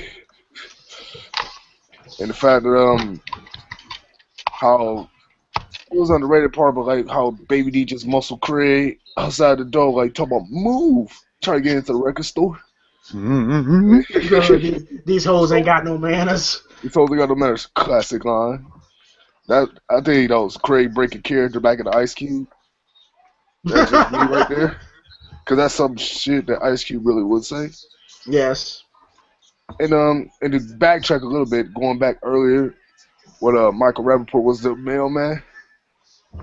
Like I swear, bro, like His part was actually funny though. Like I actually like Michael Rappaport. I give him credit for some of the roles he did, and he actually got open when the dog was at him for as much as he did before the dog ultimately bit his ass up. Like I said, Chico, 4.2 speed. He can outrun any NFL running back. Chris Johnson's not safe. When Deion in his prime, not safe. No one was safe from Chico, bro. So, yeah. Oh, Sugar, nasty bitch. That's it. That's it. Yeah, I mean, don't we all want a nasty chick, though? Not Sugar, nigga. Not nasty like that. Sugar the type of bitch that'll sneeze on your dick and keep sucking it. Ugh. What? I don't know where that man got that one from, but oh. Like she's that nasty. She goes sneak. Okay, you got it. Got it. You got it. That is very nasty. Holy shit. That's why I said, like, give me her as Bumblebee in Black Dynamite movie. I'll take her then. And also, I got a question. Now back to the continuity thing. We never found out what happened between Craig and Debbie. I kind of want to know what happened between Craig and Neil Long, because Craig's always talking about another chick. Did Craig they moved, bro. Yeah. Well, even if it's just something short, like if they said like they broke up or something. I mean, that would have been a little nice to know. Again, James like, yeah, they're only together for 1 week. What happened? I'm just saying, Craig spent almost fucking all movie trying to get with Neil Long, and then next movie, nothing. All right. I mean, Neil Long, that type of chick, I wouldn't be with just a week. Exactly. I'd marry that chick. Yeah. I ain't say marry. I Fuck said that. go with her. Neil Long is one of those chicks I would marry. Bro, she got that vibe about her, like something wrong with her. Yep. I just sense it. You think so? Yeah. It's almost undeniable. If something's wrong, I don't know. Mm-hmm. Yeah. So she's under that Halle Berry, Janet Jackson category. I don't even think she likes dating black dudes. Like every dude I heard she got with or married was a white dude.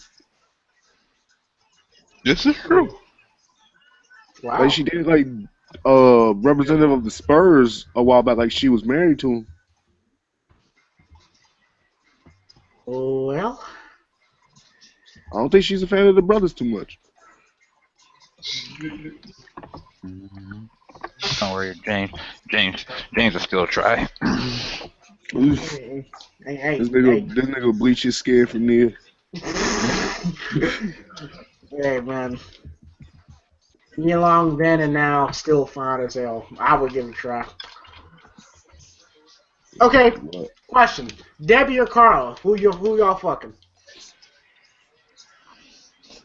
Carla. Like I said, we can't have both, bruh. Carla. Carla for MG. Carla? I just said Carla, bro. Damn, okay. And Mark, I guess that might be a no for him regardless. Quez, you say both.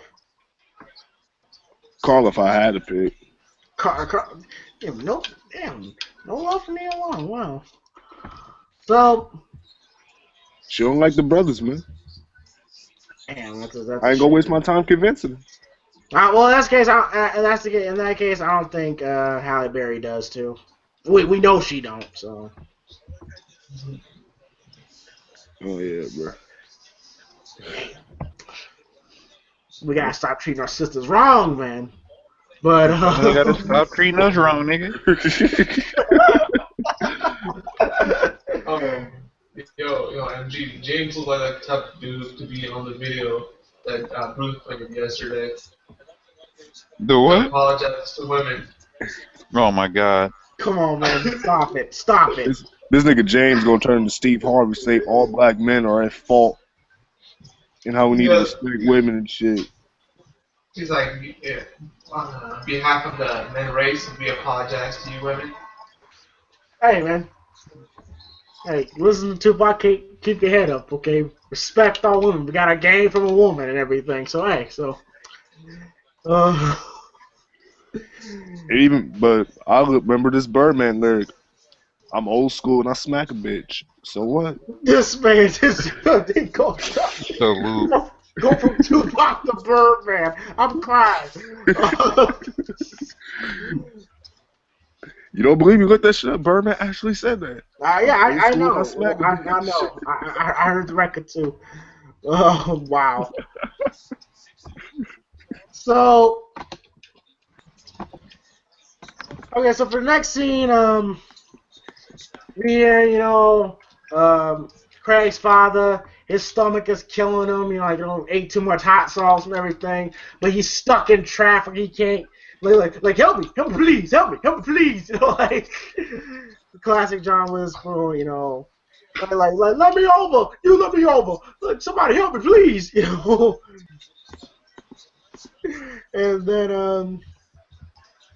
and then we go back to Craig, Day, and Roach. Day is just depressed, and Roach like, I found my bong on me. I'll let you talk to your choke. I got this though, and it's a weed brownie. And Craig, has a joint that he already had prepared from early that morning. And then Day's like, let me hit. I'm the one with the problems and everything. And of course, Day takes a hit.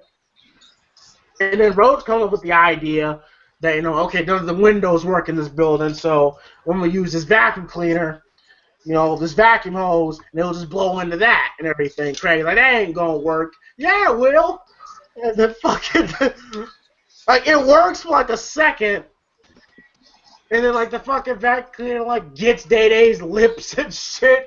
And then, like, the look, but they just look so stupid. And they're like, man, you need to stop fucking playing so much. You're going to sew my motherfucking lip up and everything. And then like, Roach's like, my fault. And then they go to blow the smoke into the vacuum cleaner, but it fucking sucks his lip in again. Like, damn, that could really do, that could probably do some damage to you, too.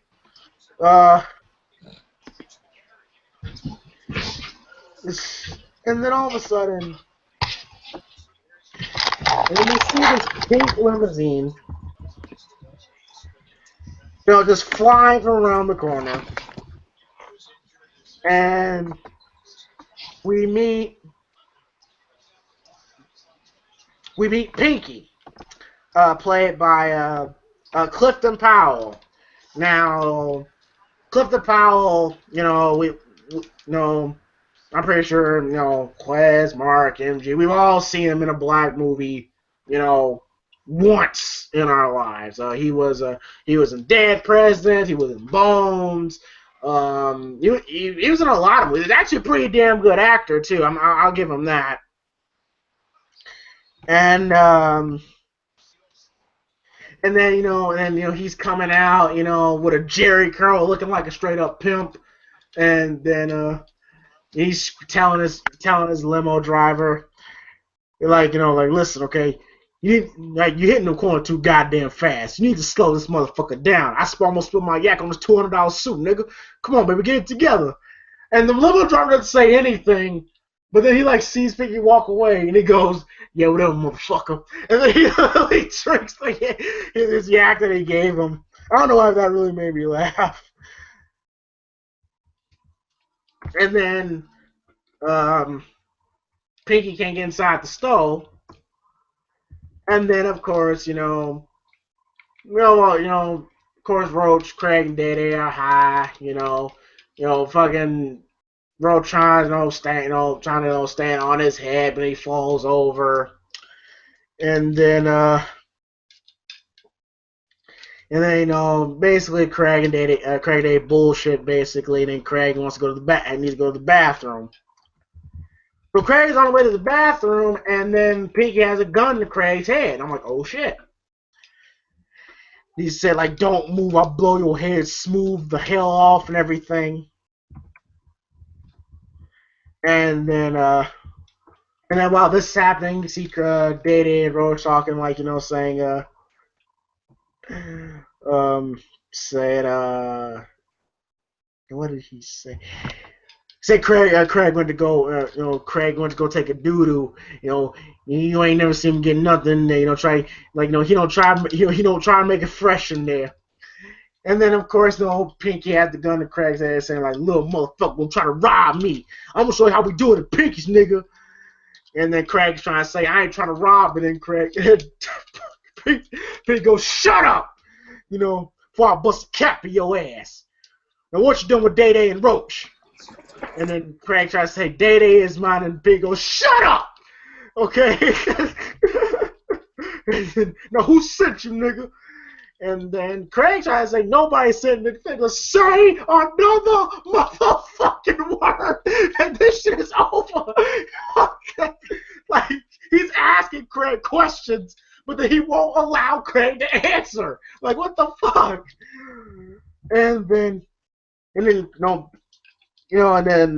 Pinky trying to pat Craig down, like, I see you ain't got no gun, but where the weed at? And then Craig, I ain't got no weed. And then Pinky just man, just shut the fuck.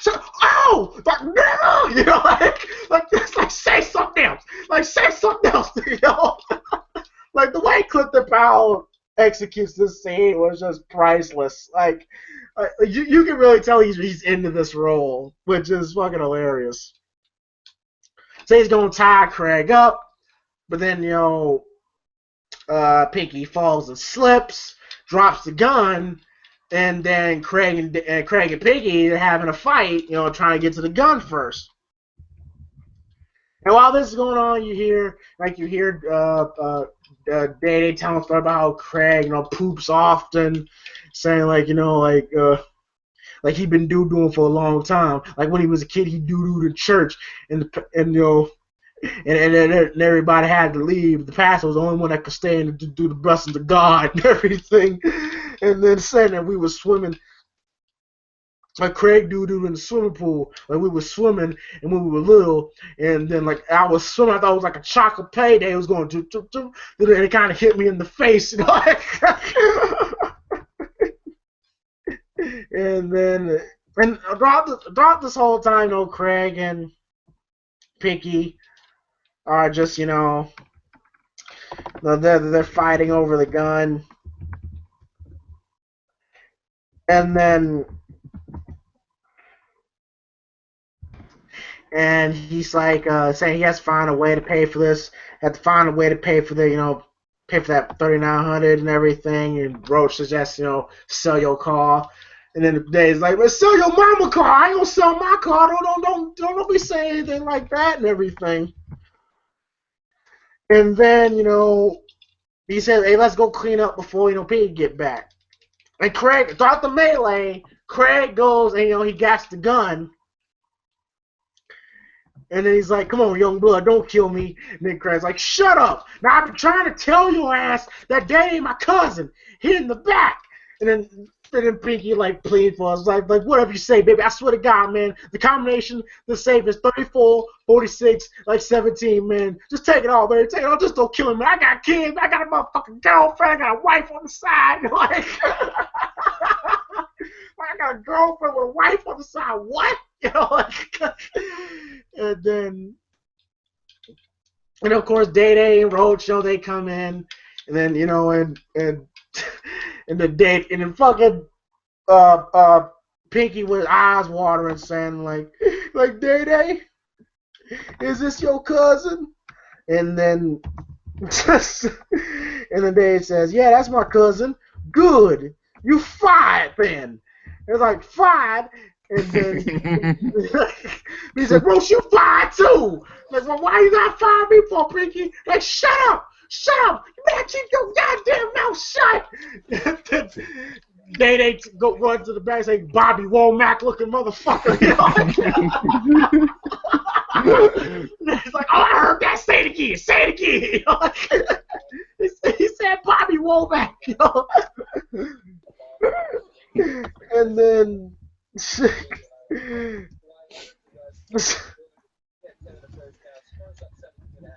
And then Pinky like the Pinky like oh like he tough now saying like like hey you lucky nigga I was about to put my foot up in your ass. Give me my goddamn gun, get the fuck about my stove and everything. and then Day comes out like this is some bullshit. Then he goes shut up. Like oh punk ass. And then when they leave, you go, and the motherfucker had me scared to the motherfucker. But I held my own though. And then of course, Day's driving home, talk about how crappy his day been. Like fat bitch busting my windows all the time. It's like, I know you should have. When you going home? And everything. And Craig says he kind of feels responsible for Day getting fired. Like I fought Pinky, gave Day that joint and everything. He still have a job. Roach too. And I gotta think of something as soon as he shuts the fuck up and everything. And they go, fat bitch busting my windows, man. You ain't even help me. What you watch to do that shit. And you need to quit hanging out with black people. Can you see how we live? We live wild. We live rough.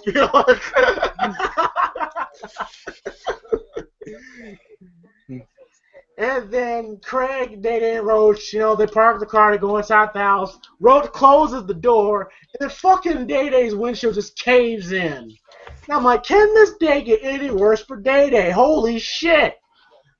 And then Day-Day goes to Elroy's room, which I'm like, oh, please don't go back there in that room.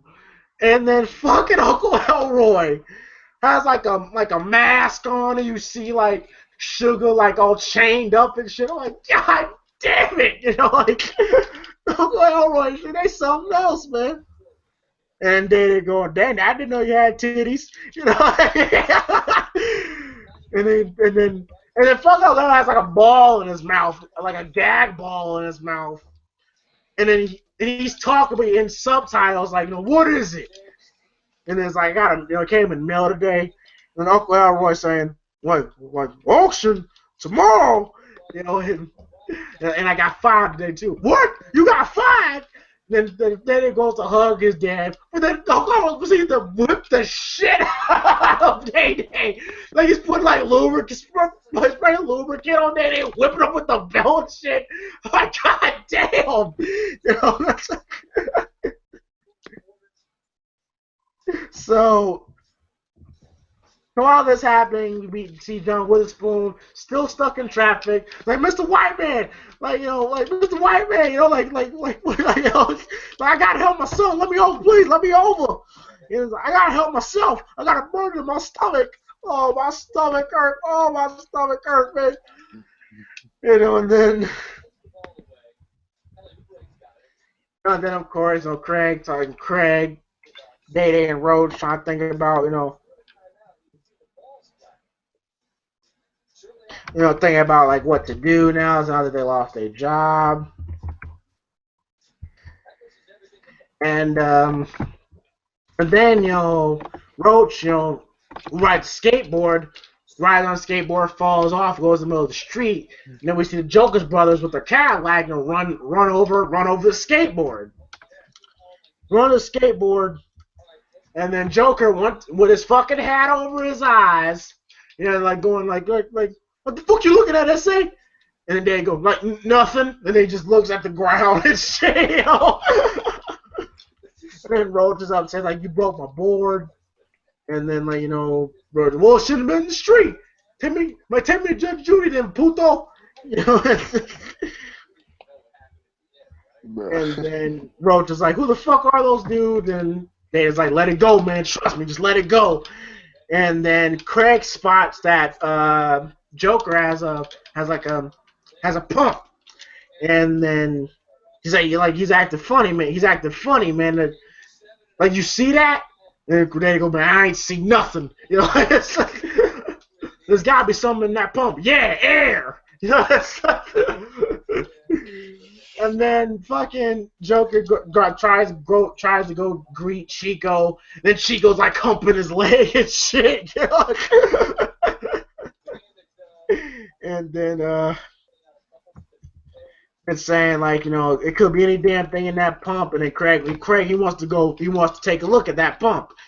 And it's like, no, you going by your damn self. I ain't fucking with them. I say, man, y'all two go over there, tag team whatsoever. And then Craig's out, we just need a big ass pack of bologna. And Day and Roach look at each other and goes, like, bologna? Yeah, bologna. We want to get some cheese on the hot plate, we can cook over there, eat with them. We'll get something to eat and everything. And Craig's like, go get that bologna and everything. And then, Mr. Jones finally gets to a gas station. And then, and then while this happens, we meet Stanley. We see Stanley, saying he wants to move out the hood and everything. And then, and then he keeps talking to Mr. Jones. And then it's like, I wouldn't go in there for 35, 45 minutes. And Mr. Jones freaks out, like, get the fuck out of my face, Stanley! And he goes to the bathroom, sprays it, and he's finally clear. Now he's heading to Rancho Cucamonga. So it looks like now that Craig, wants to help his family out, get the money to pay off their house. So he's willing to steal from the Jokers and see what's in that pump. And then plus you add on the fact that we still have John Witherspoon trying to get to Rancho Cucamonga with Tyrone and Debo in the back. And I'm kind of like, they're not really doing much for Debo right now. I hope when he finally gets to Craig, I finally hope a major climax happens. And hilarious scene with Cliff the Palace, Pinky. So yeah, good shit. Panel.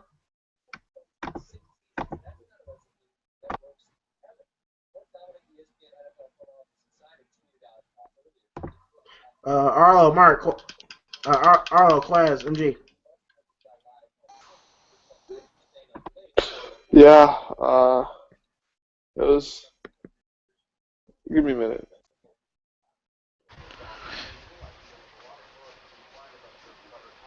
What? Arlo? Nothing, just give you a hard time. I'll just go real quick. If I was Roach, I had to fuck up Craig and Day getting fired for no reason. You know what I'm saying? This nigga was collateral damage just cause talking about you fired. We fired me, Peggy. Don't you fire too? Like, what the fuck? I was just standing right here. Like, nah, bruh. You cost me my income. Now you gotta catch these hands. It's all bad. I mean, yeah, that fight scene was just funny as shit.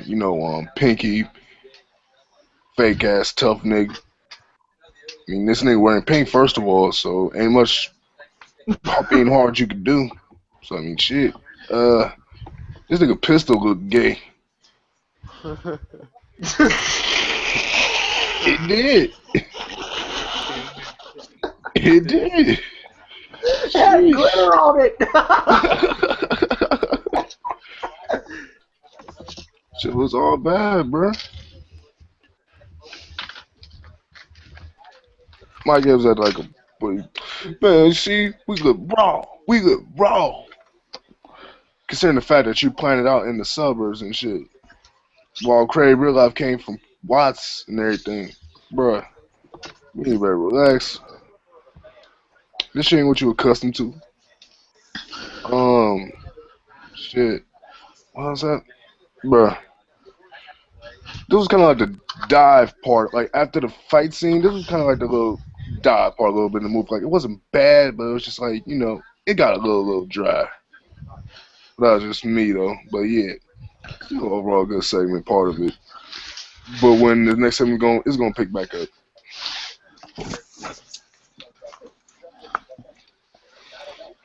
RMG?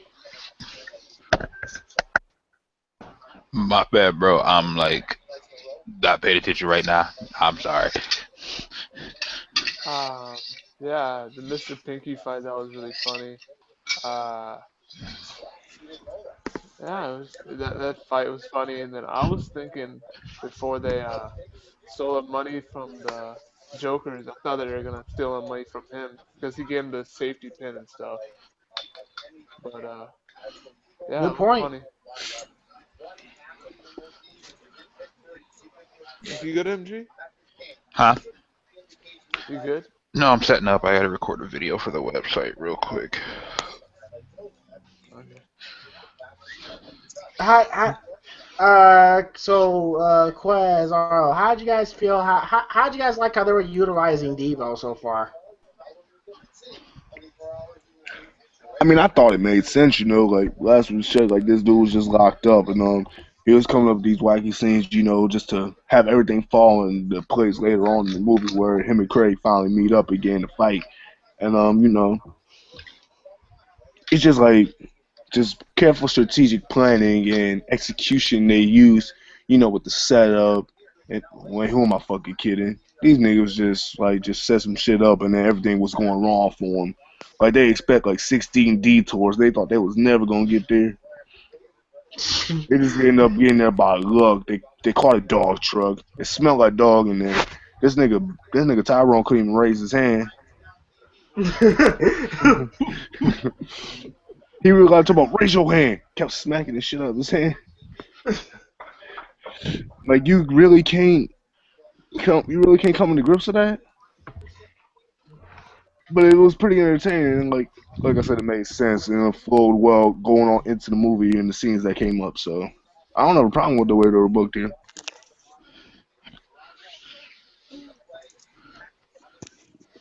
Yeah, I agree. Um, Arlo, what about you? I mean, I don't have. I mean, he had a bigger role last movie, but everybody can't have a huge role. It's a movie and it's compacted and stuff. And I'm sure he had more scenes, but they had to cut some of the stuff in the movie. And yeah, he was basically in a fucking dog catcher's van for like 2/3 of it. He ain't knocking motherfuckers out with one punch anymore.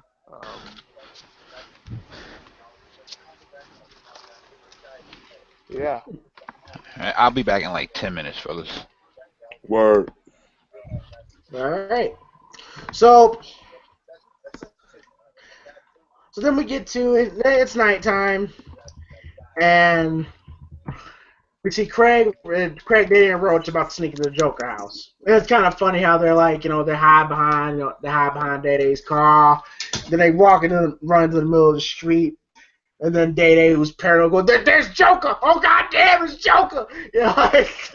Then they run back, and then Craig's like, I don't see nobody, and then they run back out, and then,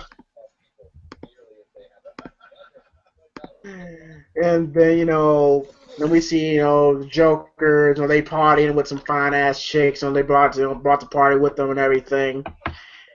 And then, Day talk about, I got the BGs. What's the BGs? The bubble guts. I'm nervous. I'm about to shit on myself. Then Rose goes, keep a tight ass. Try and hold it in or something. Man, shut up. And,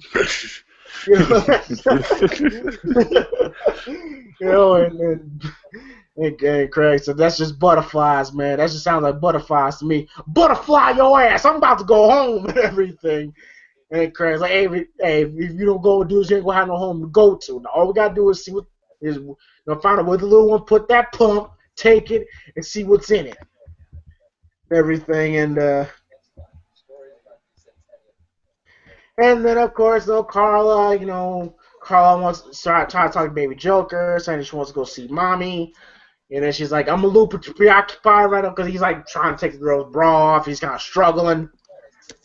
And then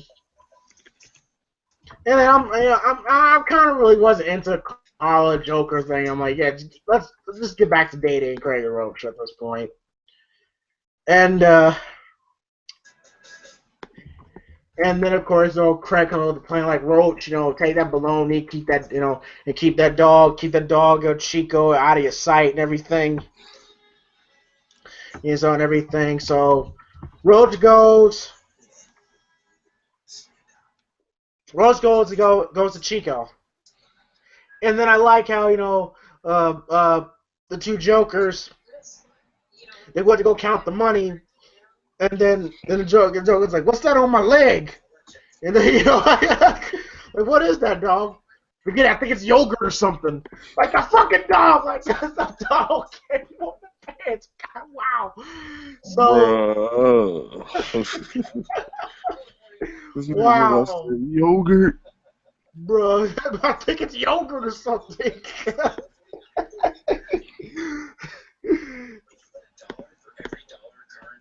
So then, Roach is trying to trying to call Chico, and then Craig and Danny are trying to they're trying to get their way to the Joker's backyard. And then I like how this scene made me laugh, where that they gotta jump over a wall, and Craig's like jump over it. Danny goes no. And Craig says, jump over it. And they go, no, nigga, I ain't going first. You go first, Like, like, hey, if you don't go over that fence, I'm going to throw you over. Like, nigga, we ain't little no more. That's the thing about it. Like, come on. And and we've all had those situations where, just because, the little sibling thinks, thinks they can, step up to us, like, we ain't little no more, like, come on, everything. Not like how Ice Cube goes, like, what? Like, we ain't little, and he keeps flinching at Day-Day, and Day-Day keeps flinching and shit. And then when Ice Cube, raises his hand, fucking Day-Day, falls over and shit. I don't know what, that shit was relatable, because I think we've all done that to our younger siblings, or they could just they could tough up on us and everything. Like that, I just really laughed at that. Look, wait, look, what you mean? Wait, little no more. What you mean by us? I don't know. Mark, Ice Cube and Mike Epps, they definitely got some really good chemistry. Like I really like the chemistry between the two. Mm. And so they jump. Ice Cube jumps over. Fucking Mike Epps, is trying to jump over. He lands on his ass. And I broke a butt cheek. And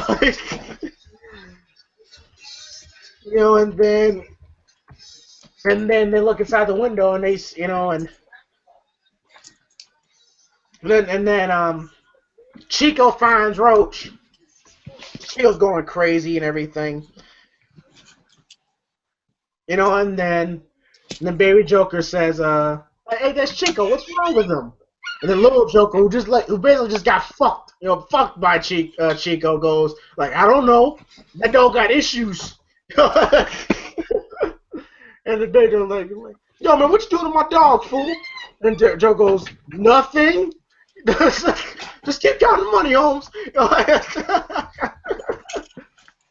And then, of course, the other Joker, trying to say, hey, worry about counting the money later. It's fucking Friday. We got fucking bitches and everything.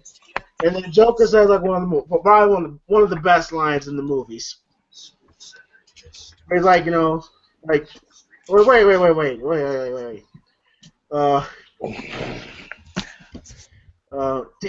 What did he say? I just had to write down. Count the green or get in between. Yes. Yes. Count my money, party with bitches. 150s, big ass titties. Count the green in between those titties. Come on, let's party, Holmes. You're like, so fucking Joker, man. Like Debo was more of the intimidating villain, but I could say Joker is more like the comedic villain, which I appreciate. Kind of change the pace. So Roach has Chico preoccupied. He's feeding him bologna and shit. And then Craig noticed that Joker put the pump in a drawer. And then Craig said he put the money in the drawer. I'm gonna get it. And then Dad's like, so you want me to wait here so Chico can bite my motherfucking ass? And then Craig goes, yeah, I'm going, nigga. I ain't gonna be doing nothing. And then Craig said, listen, stay your ass here and everything. And then Craig is inside the house. And you hear Joker saying, yeah, you got that Ricky Martin CD? I love him. He's a musical god, eh? You know, like, he's good for my people and everything. Come on, I want to dance. You know, like, fucking Joker, man. And then while the time, Roach is feeding him like the weed brownie and everything. And then Craig locks the door, and then he sees that there's money in there. And then Joker has like a chick on her shoulder. He's trying to get into his room, and the door is locked. And he has like a prison flashback. Where he's like, hey, who locked the fucking door, man? I don't like locked doors around here. They make me crazy as shit. I was locked up, man. Pass the wire. Pass the wire. I don't want no grilled cheese. Nobody's want no wire. There's a difference. And then he grabs girls. And he grabs girl's ass cheeks and goes, no more locked doors. Gracias. I'm like, this fucking guy, Joker, man. But definitely a little over the top for my taste, but he's still pretty funny. You know, and then, fucking Joker, kicks the door in, almost catches Craig. Craig made it out of there just in time. It's like, damn, girl, what you been eating? Like, no more, nothing but light beer for you and everything. And this is where Joker kind of lost me a little bit. Like, where, like the girl saying, like, oh, I like it rough and everything. It's like, oh, yeah, you're good because you're about to get it and everything. And then... Bro, I know you're talking about, I think you're talking about. Yeah. This is where Joker, like I was cool with Joker, but Joker just lost me in this scene here. Where, and then Craig sneaks into Carla's room, saying that, I still can hear shit, I ain't scared of your punk ass brothers and everything. If you had a man like me in your life, you wanted to be scared of me then and everything. And then, they're talking, and then one of the Jokers said they hear voices, he barges in, the car just pushes him out. And then fucking Joker's like, yeah, I'm gonna do you good. I'm gonna give it to you rough and everything. And then fucking Joker has breakaway pants, rips them off, he's wearing a thong. And he like points at his junk, goes, I call him Mini-Me. And I'm like, oh fuck, I didn't need to see that. And, and it's like, I'm gonna do you like American Me, baby. Like, don't look at me, little puppet. Can I get a woo? I'm an Aztec warrior. Ah! And then he jumps on the chick, and I'm like, bruh, did we really have to see him in a thong? Come on now, really? But, bro, you gotta know that Aztec warrior guy was funny as fuck. I'm an Aztec warrior, Holmes. Aztec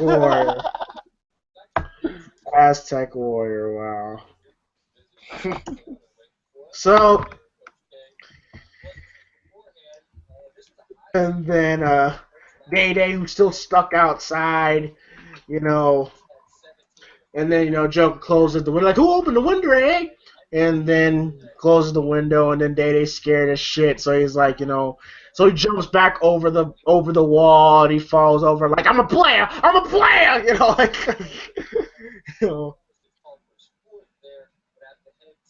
And then fucking Roach, smoking weed, and saying, like, I was saying, are you listening? We don't need this shit.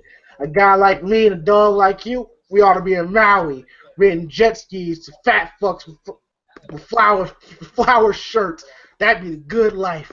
I'll take you with me wherever I go. I love you, Chico, and everything.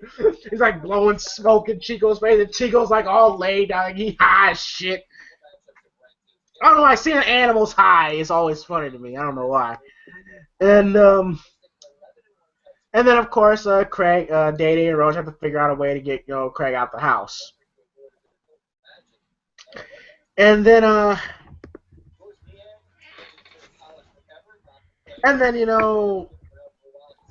Carla, You know, Carla is like kind of turned on by Craig and everything, and Craig's about to leave, and then she's like, you know, like I got Day waiting on me, and she's like, well, like so what? Let's make him wait. Then she goes to kiss Craig, and then Craig looks at the camera. She's like, well, like, and then Craig, Day and Roach are at the door, and then Roach goes, knock. And Day says, you want me to knock? Well, knock.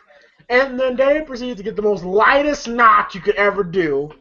And then even Roach says, well, I was thinking, man, you act like a little bitch right now, man. They can't hear that. The music's playing. And I love Day-Day's response. He goes, excuse me, partner, that was a fucking ghetto knock I just did. You know? What the fuck? What is a ghetto knock? You know? And then Roach, I'll show you how to knock. And Craig, you know, Roach got some guts. You know, like he literally takes his boot. He's like banging the door with his boot and everything.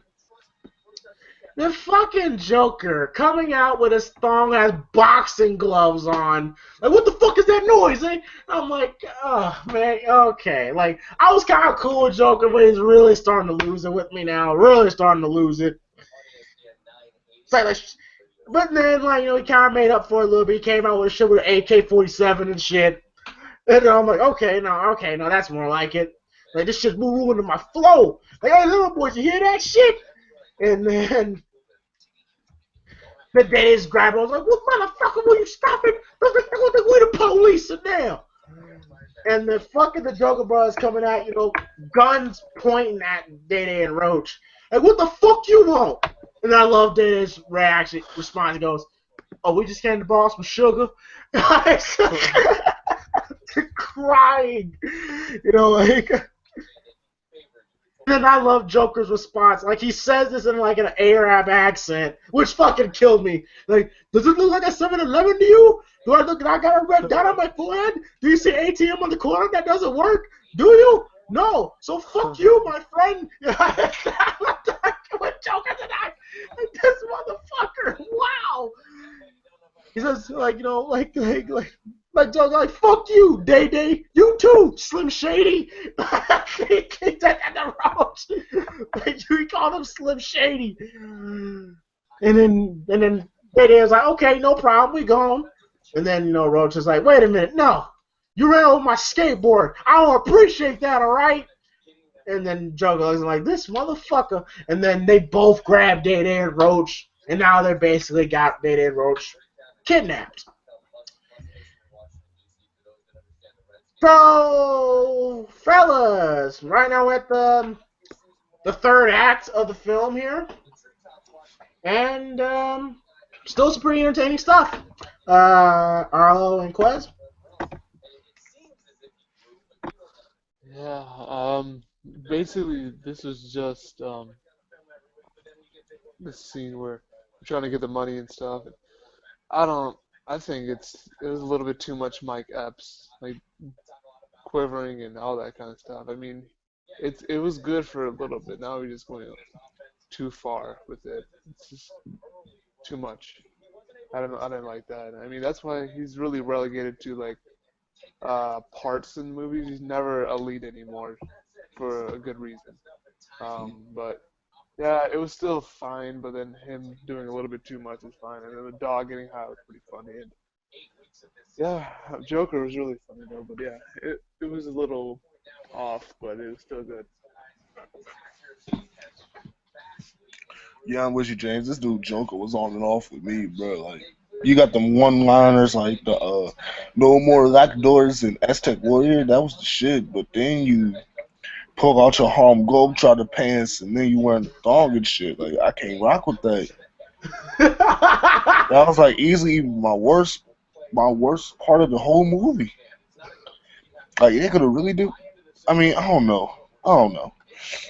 The fact that all these niggas actually was just bold. Well, I give credit to Roast though. He was powering that shit like he was the fucking police. So you knocking, you just beating the shit out the door, and then Craig. I mean, Data acted like a bitch. Like, bro, what are you doing? Stop! And then immediately they just greeted with assault weapons and shit. Like, the fuck you want? And then what else you gonna expect from a black man asking the neighbor, "We came to borrow some sugar"? Yeah. Fuck else you gonna be over there for? Credit to Data for his quick thinking, though. True that. But no matter how lack of credit or what actually can be done with it, but yeah, I'll give him credit for that. And Craig's got to drop a grade because he's got a mission to go on. Yeah, this nigga's making booty calls and shit to Carla when they got a mission to complete. And you got your homies out there about to get killed. I'm Yeah, like, bro, Carla was looking good as fuck, though. I mean, yeah, bro. But at the same time, though, I got my homies outside about to get sprayed if I don't hurry the fuck on. She'll be there tomorrow. My niggas won't. True. That's true. So hey, he gotta get his hand out the he gotta get his head out the daydream pussy and then get back to work. I see your point. Arlo, what would you have done in that situation? What situation? All right, you had a moment. Okay, you're sneaking. You're at the Joker's place. You know, basically, find out what's in the pump and everything, and then now you gotta get the fuck out the house. But you're running to Carla, and Carla wants to fuck. Do you continue to go fuck Carla and leave your boys out there, that's waiting on you, get sprayed, or do you just go complete the mission and just worry about fucking her like the next day? I'll fuck her right now. Oh, okay, don't give a damn about his team. So, well, Arlo, Day and Roach, they're dead. You acting like I'm gonna take half an hour. It's a quickie. Nah, bro, Carla's the type of girl you take your time with. That's why I'll be like, hey, I'll be back tomorrow. Yeah, that is true. That is true. You can't just say, you can't be in and out with Carla. And then you're directly responsible because you're taking too long. Your homies getting killed. Say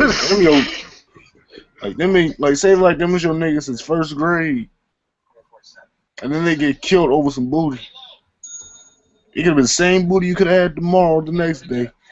Now you ain't got your homies with you no more. Exactly. I mean, they were the only ones in the house, though. I mean, he was the only one. But and also, and think about it, those same homies are held hostage because they tried to save you. Exactly. You didn't know. That's their fault for trying to save me. I'm in the house.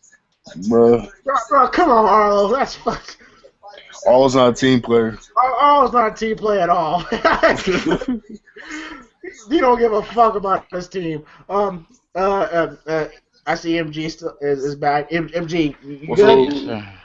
Okay, all right, okay. MG, question. What's up? All right. There's a point next Friday.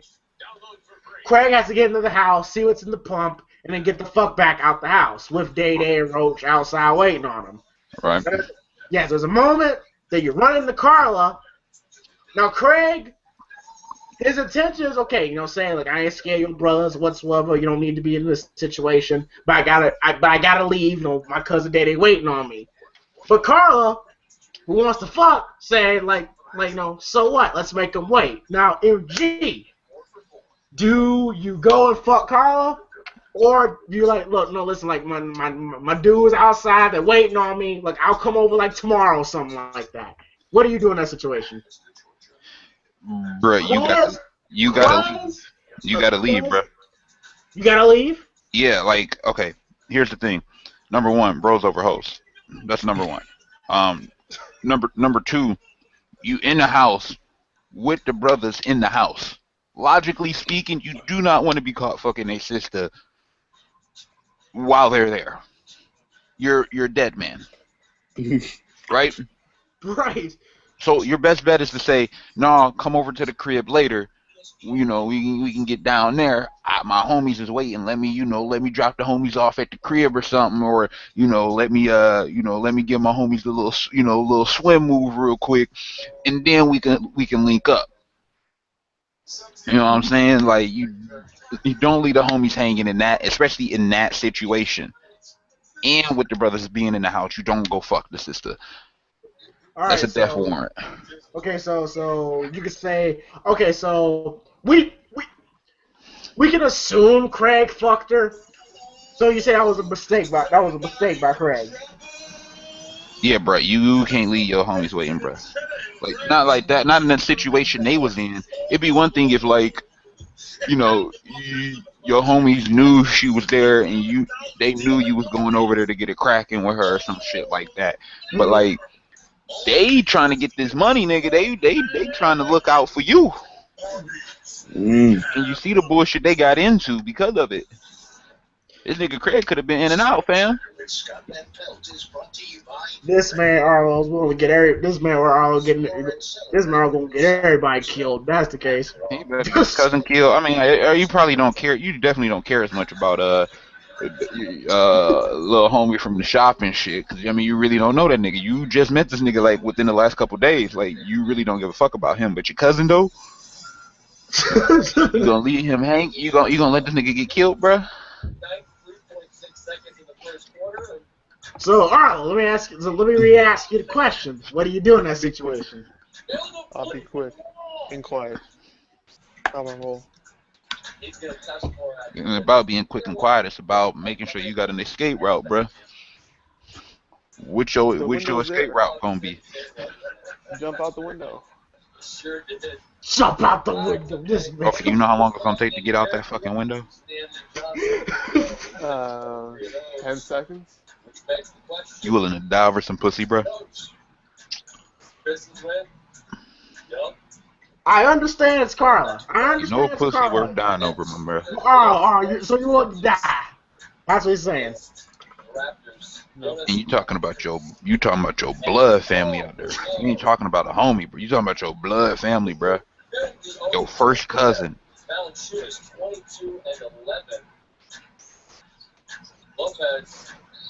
What?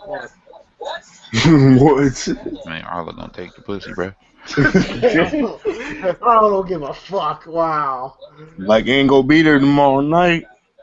Yeah, like this is your life we talking about. Yeah, it's still gonna be there. Like And they got like I said, you tell her to come to the crib later that night, bruh. And bro, That they way got you can AK smash and not have to look over your shoulder anyways. And it ain't like the Joker's got little handgun. Them motherfuckers got AK-47s in the house and shit and everything.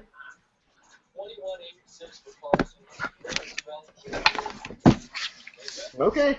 Alright, Arlo. This man, Arlo. So Like I said, I'll never do no type of dirt or crime with Arlo, because this nigga gonna leave everybody hanging. He would. The whole squad gonna be fucked. I'm looking out for me. Are you really? Because it don't sound like you. You're right. You are looking out for you. Selfish bastard. Yeah, he is. Arlo ain't real, bruh. I mean, so if it's all of us, and and Arlo goes in the house, he gonna leave us out. He gonna leave us for dead. Then That's basically what he just said. Yeah, that's basically what Arlo just said. By then. Y'all should have been left by then. What you mean, fam? We trying to make sure you got out okay. That's like 5 minutes and I ain't come out. Bruh! Probably dead anyways. Bruh, you say you don't. I'm not gonna get in this argument. Alright, so this man. Cuz. And MG. What up, though? Thoughts on Joker practically stripping? You said what? The scene when he rips off his pants and he's wearing a thong. That man was tripping, bruh. Yes. That man was popping mollies, bruh. And I'm not gonna lie. Oh, don't say what I think you about to say. No. I was I'm about to cool. say he about to say I ain't gonna lie, but that shit was sexy. I'm about to say, fam, This man, no. fam. Like I was cool with Joker up to that point, but when he did that shit, that's where he lost me. That's where he completely lost me. Oh man. So, all right. So, where was I at? Oh yeah. Craig and fucking Day and Roach are being held hostage, and then Mr. Jones finally reached the goes back to the Ranch Cucamonga, knocks on the door, and he says, "I got your message." And Uncle Elroy answers the door. He's like, "I got your message. Where's Craig?" Message? I ain't send you no damn message. You didn't call the sandwich with an urgent message? Hell no, Willie, you're starting to think like a dog. I believe them fleas and ticks sucking on your old ass brain. And somebody sent me a message. Where's Craig and Day? I don't know. Come on in. And Mr. Jones still got shit stains on the back of his outfit. And I love how Elroy goes, like, you know, you got all that shit all over your back of your ass. You know, like don't you sit on that couch, put the paper down. You know, and then Craig, assuming he just had sex with Carla, like it says, like, like next time page me first. Then Craig goes, okay, I'll do that. Like what's the code? 69? Like no, 68. Like, yeah, right. And then Craig goes, oh, shit! And then he literally falls out the fucking window. Yeah, that would be Arlo in that case. He falls out the window, comes out fine, and unfortunately, that's the last time we see Carla. No, there's one last scene of Carla in there. And, of course, Day's like, so this is some bullshit. We just came over to borrow some sugar and some Phillies. Like we ain't coming to fuck up y'all menage a trois. You got these are some bad bitches over here, but we're not trying to fuck that up. Anyway, how y'all doing, ladies? He's like talking to the chicks and everything, saying, like, my name is Daddy. I'm your local neighborhood player. This is my little buddy Roach. Say what's happening. And Roach goes, hi, ladies. And then pisses off Joker, saying, like, this ain't the love connection. We're trying to pick up on our hyenas or what? You want to go to the room or something right now? I don't know about you two, man. I don't know about the sugar shit. I know black people got a lot of sugar in their house. Well, no comment on that. And, I don't know, man. Like, you're making me and when the Joker says suspicious, like it's making me think a lot, smart guy. And then then Carla comes down, and they hide the weapons, and then Joker says, "Shut the fuck up and act natural." And then Daddy goes, "No problem." And then Carla comes down and just goes like, "Hey, what's going on?" And I love when Joker goes, "Nothing." Nothing. This man was funny as hell, bro. Nothing. He said this, yeah. Remember he said that when we were talking about Chico? Yo. The motherfucker said, but that must be yogurt on my leg. Must be yogurt. Yogurt. Oh man, great excuse. And Carla wants to go see their mother. And the Joker said, "Dang, you bug! Like, look, just take my car, right?" And then Carla says, "Take your car." Like, did I stutter? Then he looks right at Day and Rose goes, "Did I stutter?" And Day goes, nah, man. And he's like,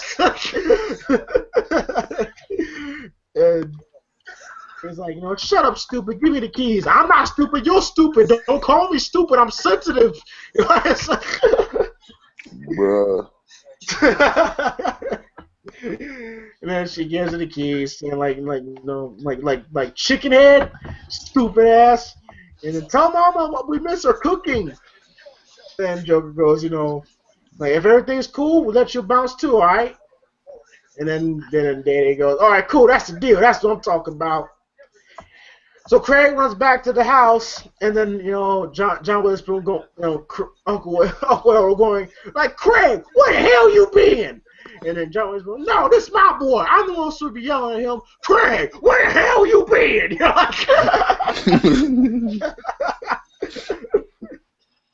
Like, have y'all seen Day Day? No, we thought he was with you. And then Day Day all happy and she's like, I knew we never be together forever. You a cold little Puerto Rican dude, man, And then one of the Jokers like locks his gun. He's like extremely pissed off about something. And the Joker's like he's screaming, Latin phrases at Day Day. And I love when Day Day goes like, wait, what? He's like, we're saying you fuck this, say you staying with us. Like, baby Joker, go get the duct tape. Like, like, it's on my bed. I was using it earlier. And then... Bruh, no. Almost turned up, bruh. Oh, man. And then, one of the Jokers demands, the bad shakes on, put some clothes back on. The Joker's like throwing them out, like, come on, party's over, get your chicken head ass out of here. Like, move, hood and rat, the bus leaves at 11. Take this shit with you. And he goes, call me. Call me. This man Joker.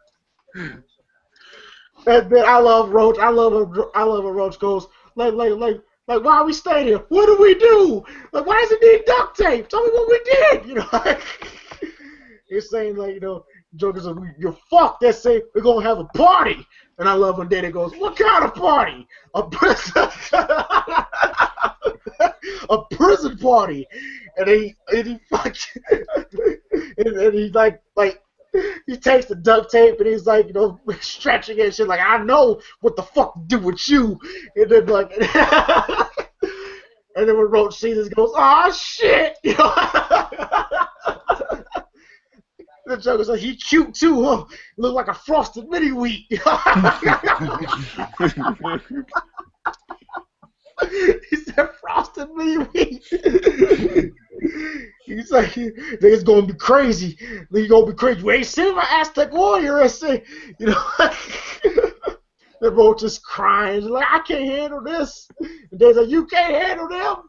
You can handle them. Like, and the Joker says, you got a pretty mouth too. Like, oh shit. What?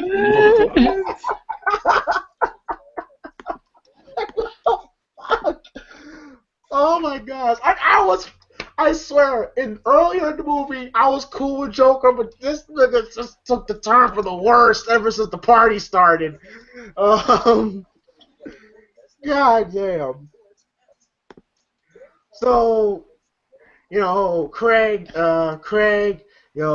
Miss Hokim, Sugar, they're devising a plan, Sugar's saying, like, y'all take your ass over there if y'all want to, but if you ain't back in 10 minutes, I'm calling the police and the insurance man. And Uncle Elroy goes get his gun. And then fucking Mike Epps, man. Like, they're taping Day Day and Roach up, and then fucking Day Day singing Houdini Friends. Like, how many of us have them friends? Ones we can't depend on, friends. That was the shit, too. That was the shit, though. Then Joker goes, man, shut the fuck up! I don't even like Houdini! Like, we can be friends as long as you tell me where my money is. And then there's your money, man. We just came to borrow some sugar for you, man. Some roller papers, man. We're going to get high. I'm going to show this white boy how to make some Kool-Aid. And then Joker proceeds to punch the shit out of Day Day. And then Bro James, come on, Mr. Joker, it's Friday, man. The Joker slaps him across the head like, I know what fucking day it is. You know? Oh man, Joker is like, I know what fucking day it is. Like I hear a lot of talking, but the words don't mean shit. And then of course the other Jokers remember Craig, and then Day's like, like yo Day, where's that other Mayete, and everything. And now Craig, Uncle Elroy, and Mr. Jones, now they're gonna go and rescue Day and Roach. And I think like Elroy has like a 44 Magnum, nice piece of heat. As he said, thank you. Ain't got nothing but 2 bullets in the motherfucker, but that's better than nothing. And John Witherspoon go, 2 bullets? Boy, your ass ain't changed at all. Back in the day, only thing I had was a stick. You missed it. Who the fuck has a stick, nigga? A stick? That bitch wrapped in barbed wire or something? Like you missed with your stick. I ain't gonna mess with these 2 bullets and everything. And then Craig, he jumps over the wall, and then, Mr. Jones and I would look at each other like, oh, come on, you know what to do. And they go, oh shit, Willie. And then fucking John Witherspoon like climbs, like it's like on his back, on his back. It's like, that's Versace you stepping on. Like Versace, you can't even spell Versace. Versace. F-O Sachi. I'm crying.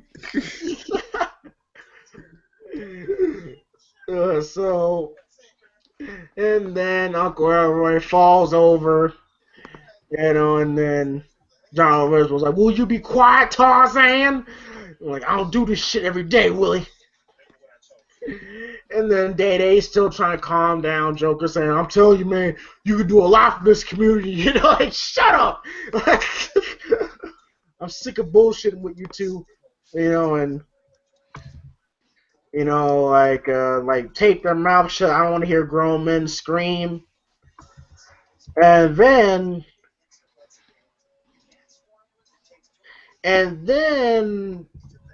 we go back to the dog truck. And Debo's waking up and he's screaming, Tyrone! Tyrone! And then Tyrone hits his head on the fucking door. He hits his head. Like, I don't know why, but Tyrone has been, he's definitely been under, him and Debo's scenes have been very underrated in this film. Can we agree on that? Oh yeah, he's fucking funny as hell. Yeah, definitely been definitely under the radar. Saying like we must be here because we stopped. And I forgot to ask MG. MG, how did you feel about how they were booking Debo in this film up to this point? I was okay with it. I didn't think he had enough scenes, but in terms of like keeping his character intact from the first movie, I thought it was fine. He wasn't doing anything that was out of the ordinary for Debo, at least. Yeah, at this point I was kind of hoping, okay, I hope this leads to a big conclusion with Debo, because they've been building this up all movie. I hope it's a big payoff. But, so it's like, we must be here, so we stopped and tell him, let's get the hell out of here, it stinks in here. And like, how do we get out? How am I supposed to know? You're doing all the muscle, why don't you get us out? Raise your hand, fool. Let me show you how we're going to do this. And fucking Debo barges his way out, out the fucking truck. He's coming out like all missed and looking around and shit. And, and then you hear Thomas scream like, Debo! Debo! Let me out of here, man! I'm your brother, man! Like, and then Debo opens the door and goes, get out, fool! And then Baby Joker goes to get the chainsaw, and then John Witherspoon fucking levels Baby Joker with a 2x4, like levels him in the face. Like even Craig had to go, damn.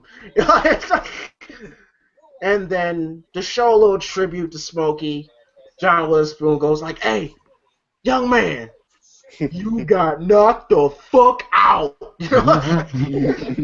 Nice little tribute to Smokey.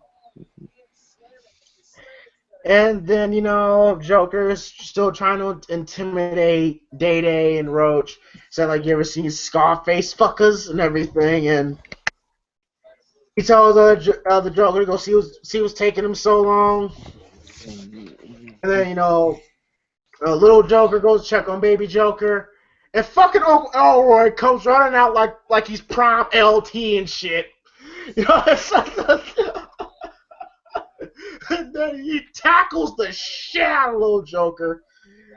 But in the process, he fucks up his back. And it's like, oh, I believe I slipped my disc again. Oh, goddamn! And like, let me help. And Mr. Jones, let me, like, don't touch me, Willie. And Mr. Like, ain't nothing wrong with you. Get your big ass up. I'll tie this boy up myself. I should tie your big ass up too and drag you down the street. And then, and Joker's still trying to intimidate, Day-Day and Roach, and saying you players gonna be on the disabled list as soon as my brothers get back here. He's like looking at his watch going, they should be back here any minute now. They'll be back soon. Like, fuck, where are these fuckers? I gotta do everything. It's tough being the brains of the operation. Fuck. And then he grabs AK-47, comes running outside. So you made me look like a punk and everything. And he sees Uncle Elroy laid out on the front of the backyard.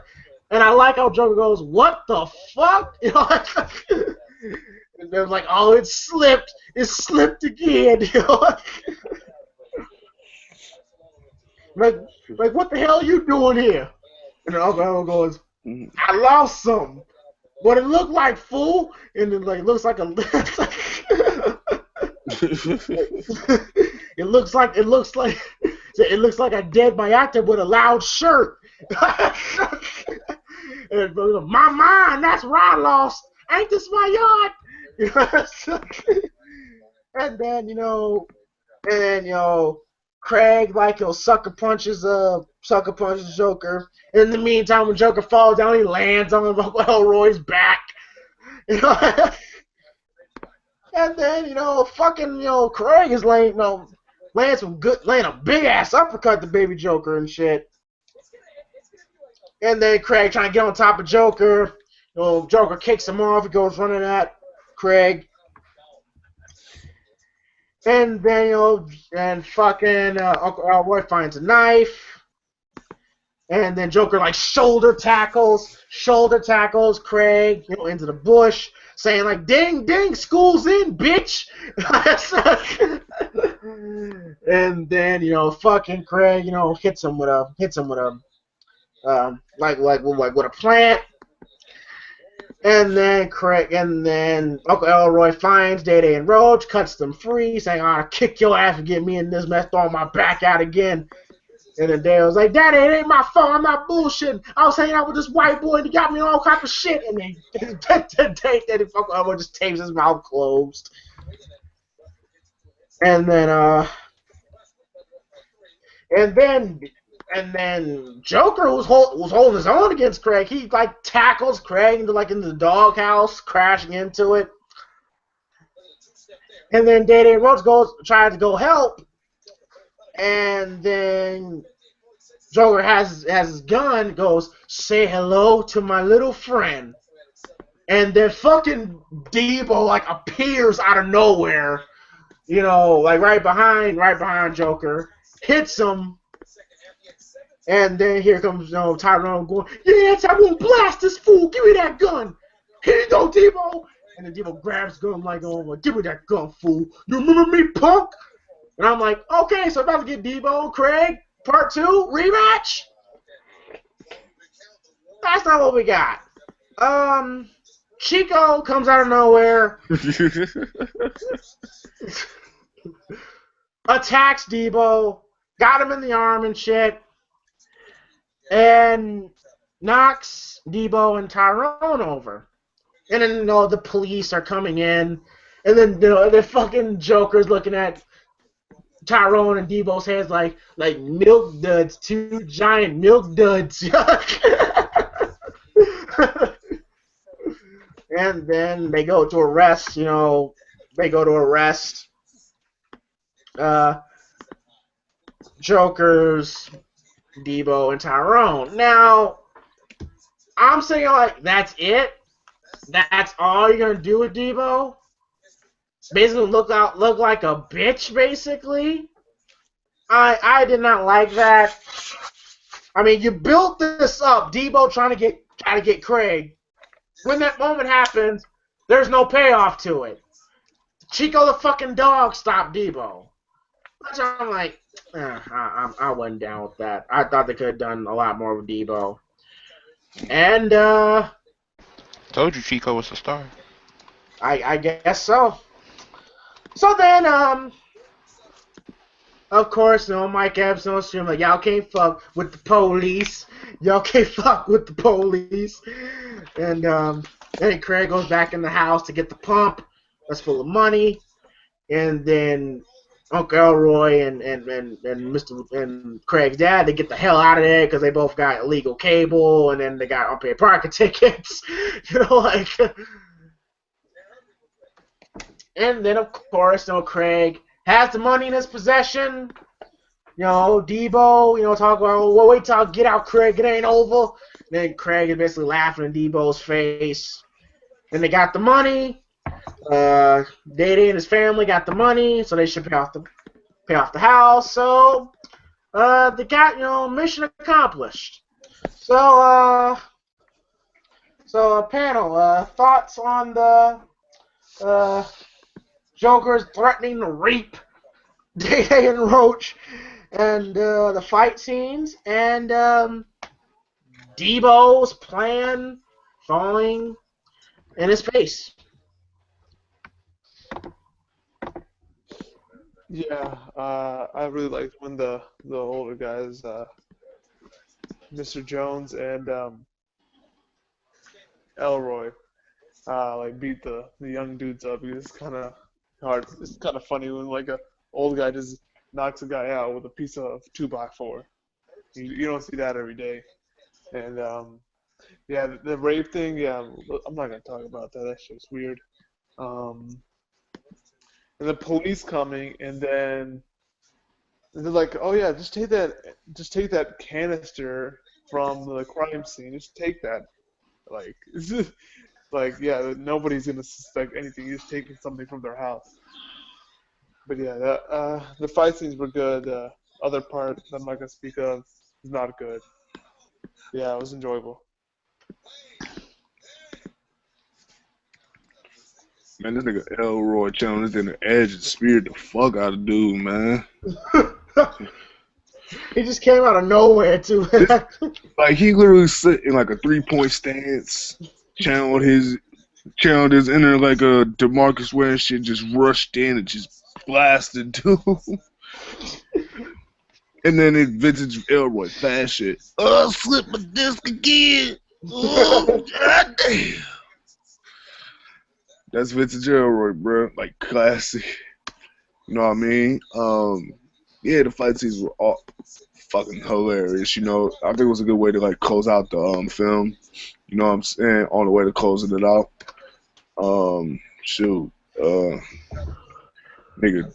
Nigga, they was mad close to getting killed. Like I said, I wouldn't waste my time, trying to flirt around with the booty. You know what I'm saying? Because Craig Daddy was mad close to getting took off on if Greg didn't make it back home and warning his pops and his uncle about that. And then Daddy tried to explain himself to his father, told him, maybe slip my disc again, I should kick your ass. And then Daddy immediately make excuses. Told him, hey, this little white boy got me in this shit. And the nigga taped his mouth right back shut. That's the point where you knew Elroy should have left his ass there to get killed. He wasn't trying to hear the shit. I was weak. But yeah, this part of the movie was solid, man, solid.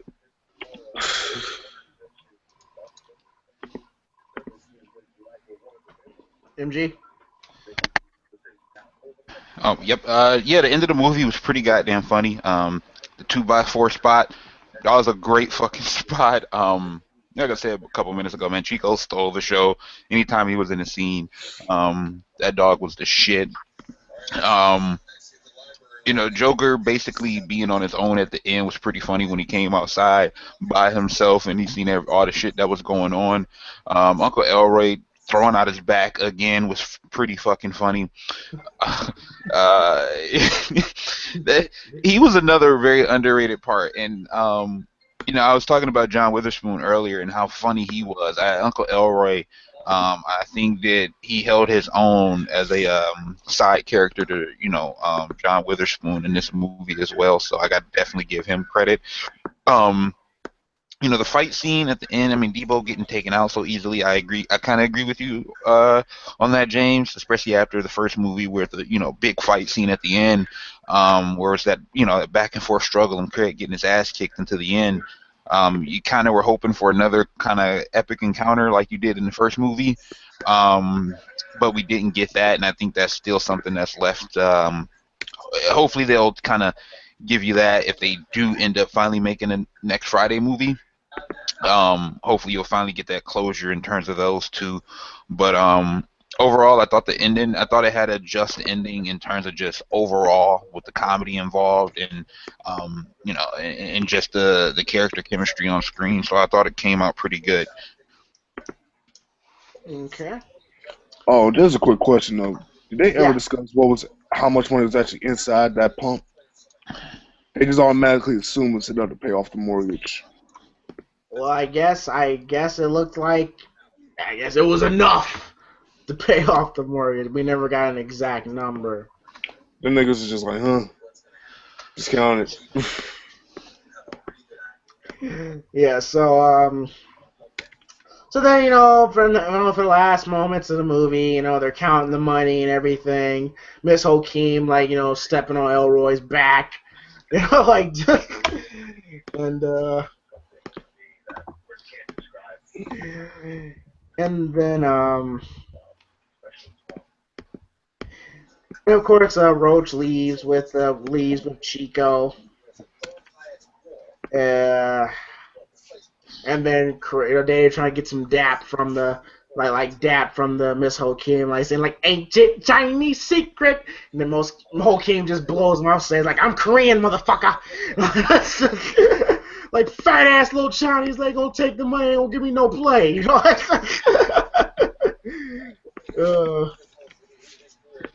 and then and Uncle Elroy's back, his back to feeling the goods. And man, damn, that George Jefferson shit really works, And then, Craig's about to leave, and Sugar's like, hey, wait a minute, I'm sure gonna miss you. How about you give me your auntie Sugar some sugar? And then, Craig goes in to give her a kiss. This fucking Sugar literally tries to, rape him right Yeah, she did. She gave him tonsils. She gave him the whole nine. Straight molested old boy. Yeah, she was basically molesting him all throughout the whole movie. So, You know what? And I take back earlier what I said about wanting to fuck Cookie. For some reason, I thought I was thinking about some more from the third Friday. Definitely wouldn't be fucking Cookie. Some more, on the other hand, yes. you mean Sugar? Wait. Which one was? Which Some one? more was Cookie in the third one. Sugar was in the second one. Yeah. Okay. So I'm not fucking Sugar at the fuck Cookie though. Oh. I was thinking of some more. I forgot she wasn't in. I forgot that it was the other lady in this one. Some more. Some more is definitely fuckable. You still wanna fuck Sugar? Nah, fam. You would still. There's audio. There's video audio. Once again, people, like I said, that was a mistake. I just realized. I was just thinking about it. I was like, wait, no, that's not the right person. Definitely not the right person. Even when we first saw Sugar walking down the stairs and shit. Yeah, fam. Nuh-uh. But James, you said no. If you say no, everybody has to say no. What? Bruh, I'm It's true. James does have the lowest standards of everybody here. I'm just saying. I'm just saying. I'm just saying. Okay. I just wanted to point that out. Oh, shit. James So standards are unreasonably low. that's Bruh. not true. Yeah. That's not true. Shit. Alright, so Nigga, stop lying. okay, whatever you want to believe. So after Sugar Lily tries to rape Ice Cube, Ice Cube like is stumbling all over himself, and while Sugar's saying, "I'm sorry, I'm sorry," you know. And then of course he runs to Uncle Elroy saying, "Nephew, you welcome here anytime. Thanks again." And then Daddy's like, "Man, she always hitting on somebody. Like, make sure you don't want to stay." And then Ice Cube says, "No, man, I gotta live ghetto fabulous, man. I can't stay around here, man. It's too crazy around here. But you keep that car, make sure you get that fixed." And Dad's like, "Man, I got money now. When you gonna let me come see you and fuck your neighborhood up? You can't. All right." And then, Craig's about to go back into his father's truck. And then, of course, we see, Duana and Baby D completely bust the shit out of Day-Day's back window with a brick. And I'm like, they just cannot win with these crazy bitches. And then, and then the movie ends with Craig narrating, saying, "Another Friday gone, another problem solved. It's a trip to know that things can be wild in the suburbs, too. Man, I can't wait to get back home to the peace and quiet streets of South Central. Yeah." And then end credits, and that's the end of the movie. Um, Thoughts on the last scenes? Again, basically, saying goodbye to everybody. Sugar trying to rape Craig was funny. Nothing much to it. Overall thoughts on the movie. Next Friday to me, capable sequel, solid sequel. Ice Cube was good.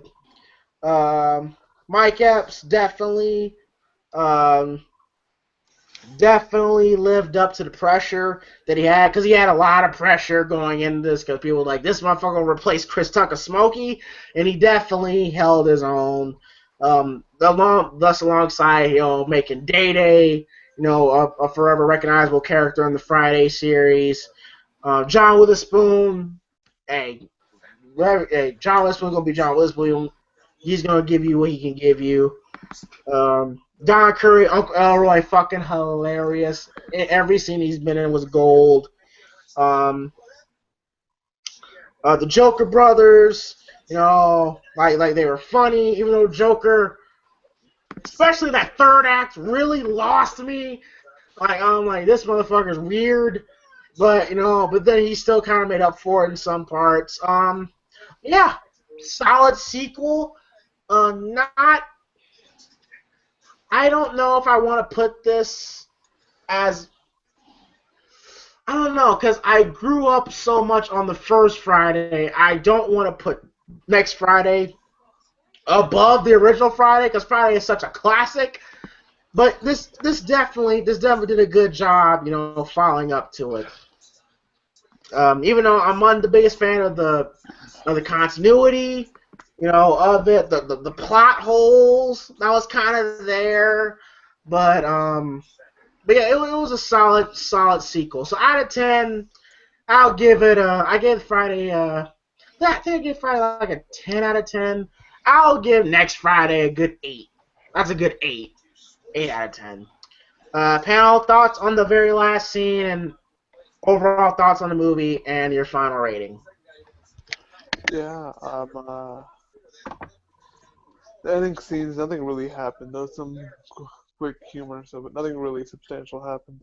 So, not really that anything, but overall, probably 7 out of 10. I would give it. I think I'll give the other one 9. But yeah, I enjoyed it, but it wasn't what the first one was to me. And yeah. Quizzes TV, do you want to go? Shout out to Surround Sound. I'm just saying these highlights are lit. Which ones? Uh, Blazers Clippers, bro. Uh, two And bum teams. yeah, and Lovie Smith got fired. But anyway, back to staying on topic.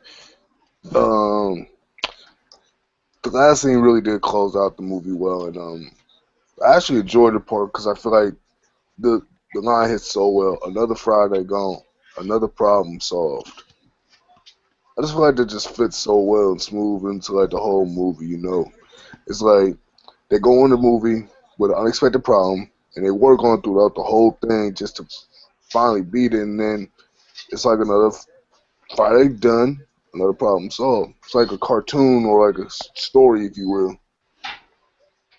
So I found it pretty cool, and the video just ended gradually. So and it just left a couple answer questions like, now this dude's really going back to live with his pops because now it's like two turned up over in Rancho Dorito Cucamonga. Like, this is bad. And this nigga, and how does this leave? Like, I guess it's gonna go into Friday after next or whatever. Like, how did if Craig went back to South Central? How would Craig and Day Day meet up again outside of that? Just so many unanswered questions and loopholes. So little time, you know what I mean? But yeah, overall it's a good close. Yeah, for me, like I said, this was my personal favorite out of the whole Friday series. I wouldn't say it was the best one. Um, just in kind of, I think the writing for the first one was just superior. And that one told way more of a story. And you had so many different level changes in the first one between the comedy and the drama that happened in it. And this one was just straight up pure comedy. And I felt like the comedy that they chose and the lines that they chose for this movie, it fit for every situation.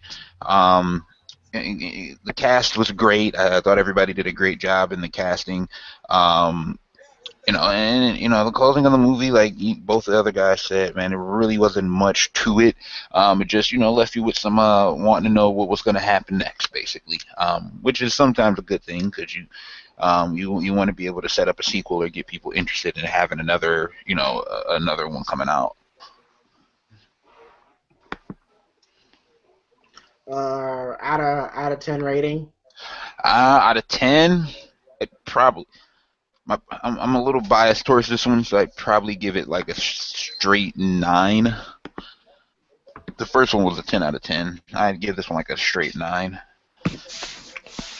Quaz? 8.5 out of 10. All right, cool. So there you have everybody. That is the next. This is the next Friday movie review. That concludes it. So next week for the final Friday of the series. Not really short. We're gonna review Friday after next, which is for as we know of right now is the very last Friday of the franchise. Some can say is the weakest out of the franchise, but it still has. Say it is straight up. Okay, but it still had some pretty entertaining moments. Not as entertaining from these first films, but when you have a movie with Mike Epps, Ice Cube, Cat Williams, you're gonna get some funny moments, and that's what Don't we forget did. Terry Crews. And Terry Crews. So definitely looking forward to see everybody's thoughts on that. And shout out to Adam. Adam, if you watch this, please let us know your thoughts on next Friday in the comments section, or if you're available next week, we'd like to know your thoughts on next Friday. And of course, Friday after next. So definitely looking forward to reviewing that. I see Arlo just dropped. He'll probably be back in.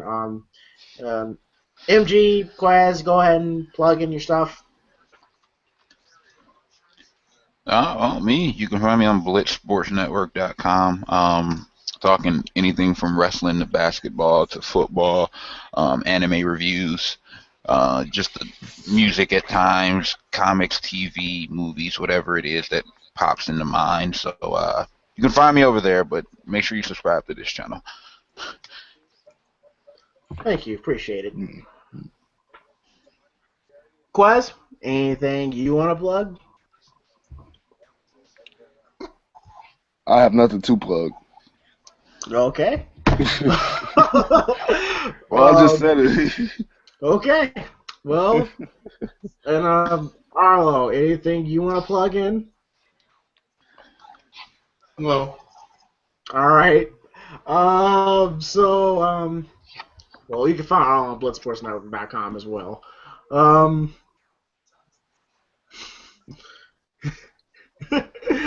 Anyway, and of course, subscribe to this channel, King JT channel, and also subscribe to my main channel at James Towns, which my suspension should be lifted. Will be lifted next month, so all the reviews will be back on that channel within a month. Damn, it sure went by really fast.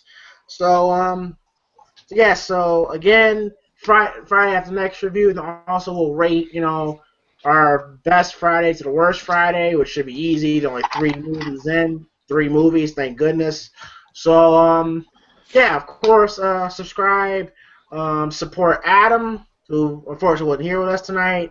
Of course, the Blitz team, Bruce, of course, MG, Justin, Nick, Mark, Joshua, Josh, so many people. Support the Blitz team, and also go and fuck that suspension. Yes, I definitely agree. It was over some bullshit. Again, the one review I do by myself, I get banned. Me. That's bullshit. Oh, don't get me started on that. But Tell them how you feel, my nigga. Funny. That's bullshit. But I don't even know what the fuck I did either. But yeah. Also support Bruce Blitz. BlitzSportsNetwork.com just released a best of 2015 video. Damn near a whole. It takes more than a day to watch through that whole video, but it's worth the watch. Of course, again, BlitzSportsNetwork.com. You don't have to pay no more than $40 to subscribe to it. What the fuck are you guys waiting on? Yeah, BlitzSportsNetwork.com.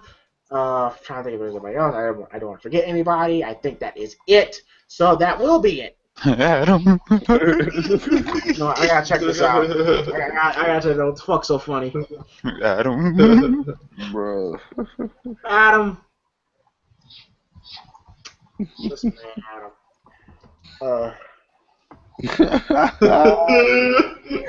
I see you in the comments, Frank Nitty. Shout out to Frank Nitty, by the way. This man got me to fucking say. Are you gonna plug Saiyan Prodigy's Twitter? Yes. It's in the comments section. I don't feel comfortable saying that. So you can find him. You can find Saiyan Prodigy at his Twitter. So I just say it. So good night, everybody. We'll see you guys next week for Friday After Next. Thank you guys for hanging out with us tonight. Hope you guys have a great weekend. I hope you guys have a good Friday. And we'll see you guys next week. We are out. Bye, Felicia. Peace.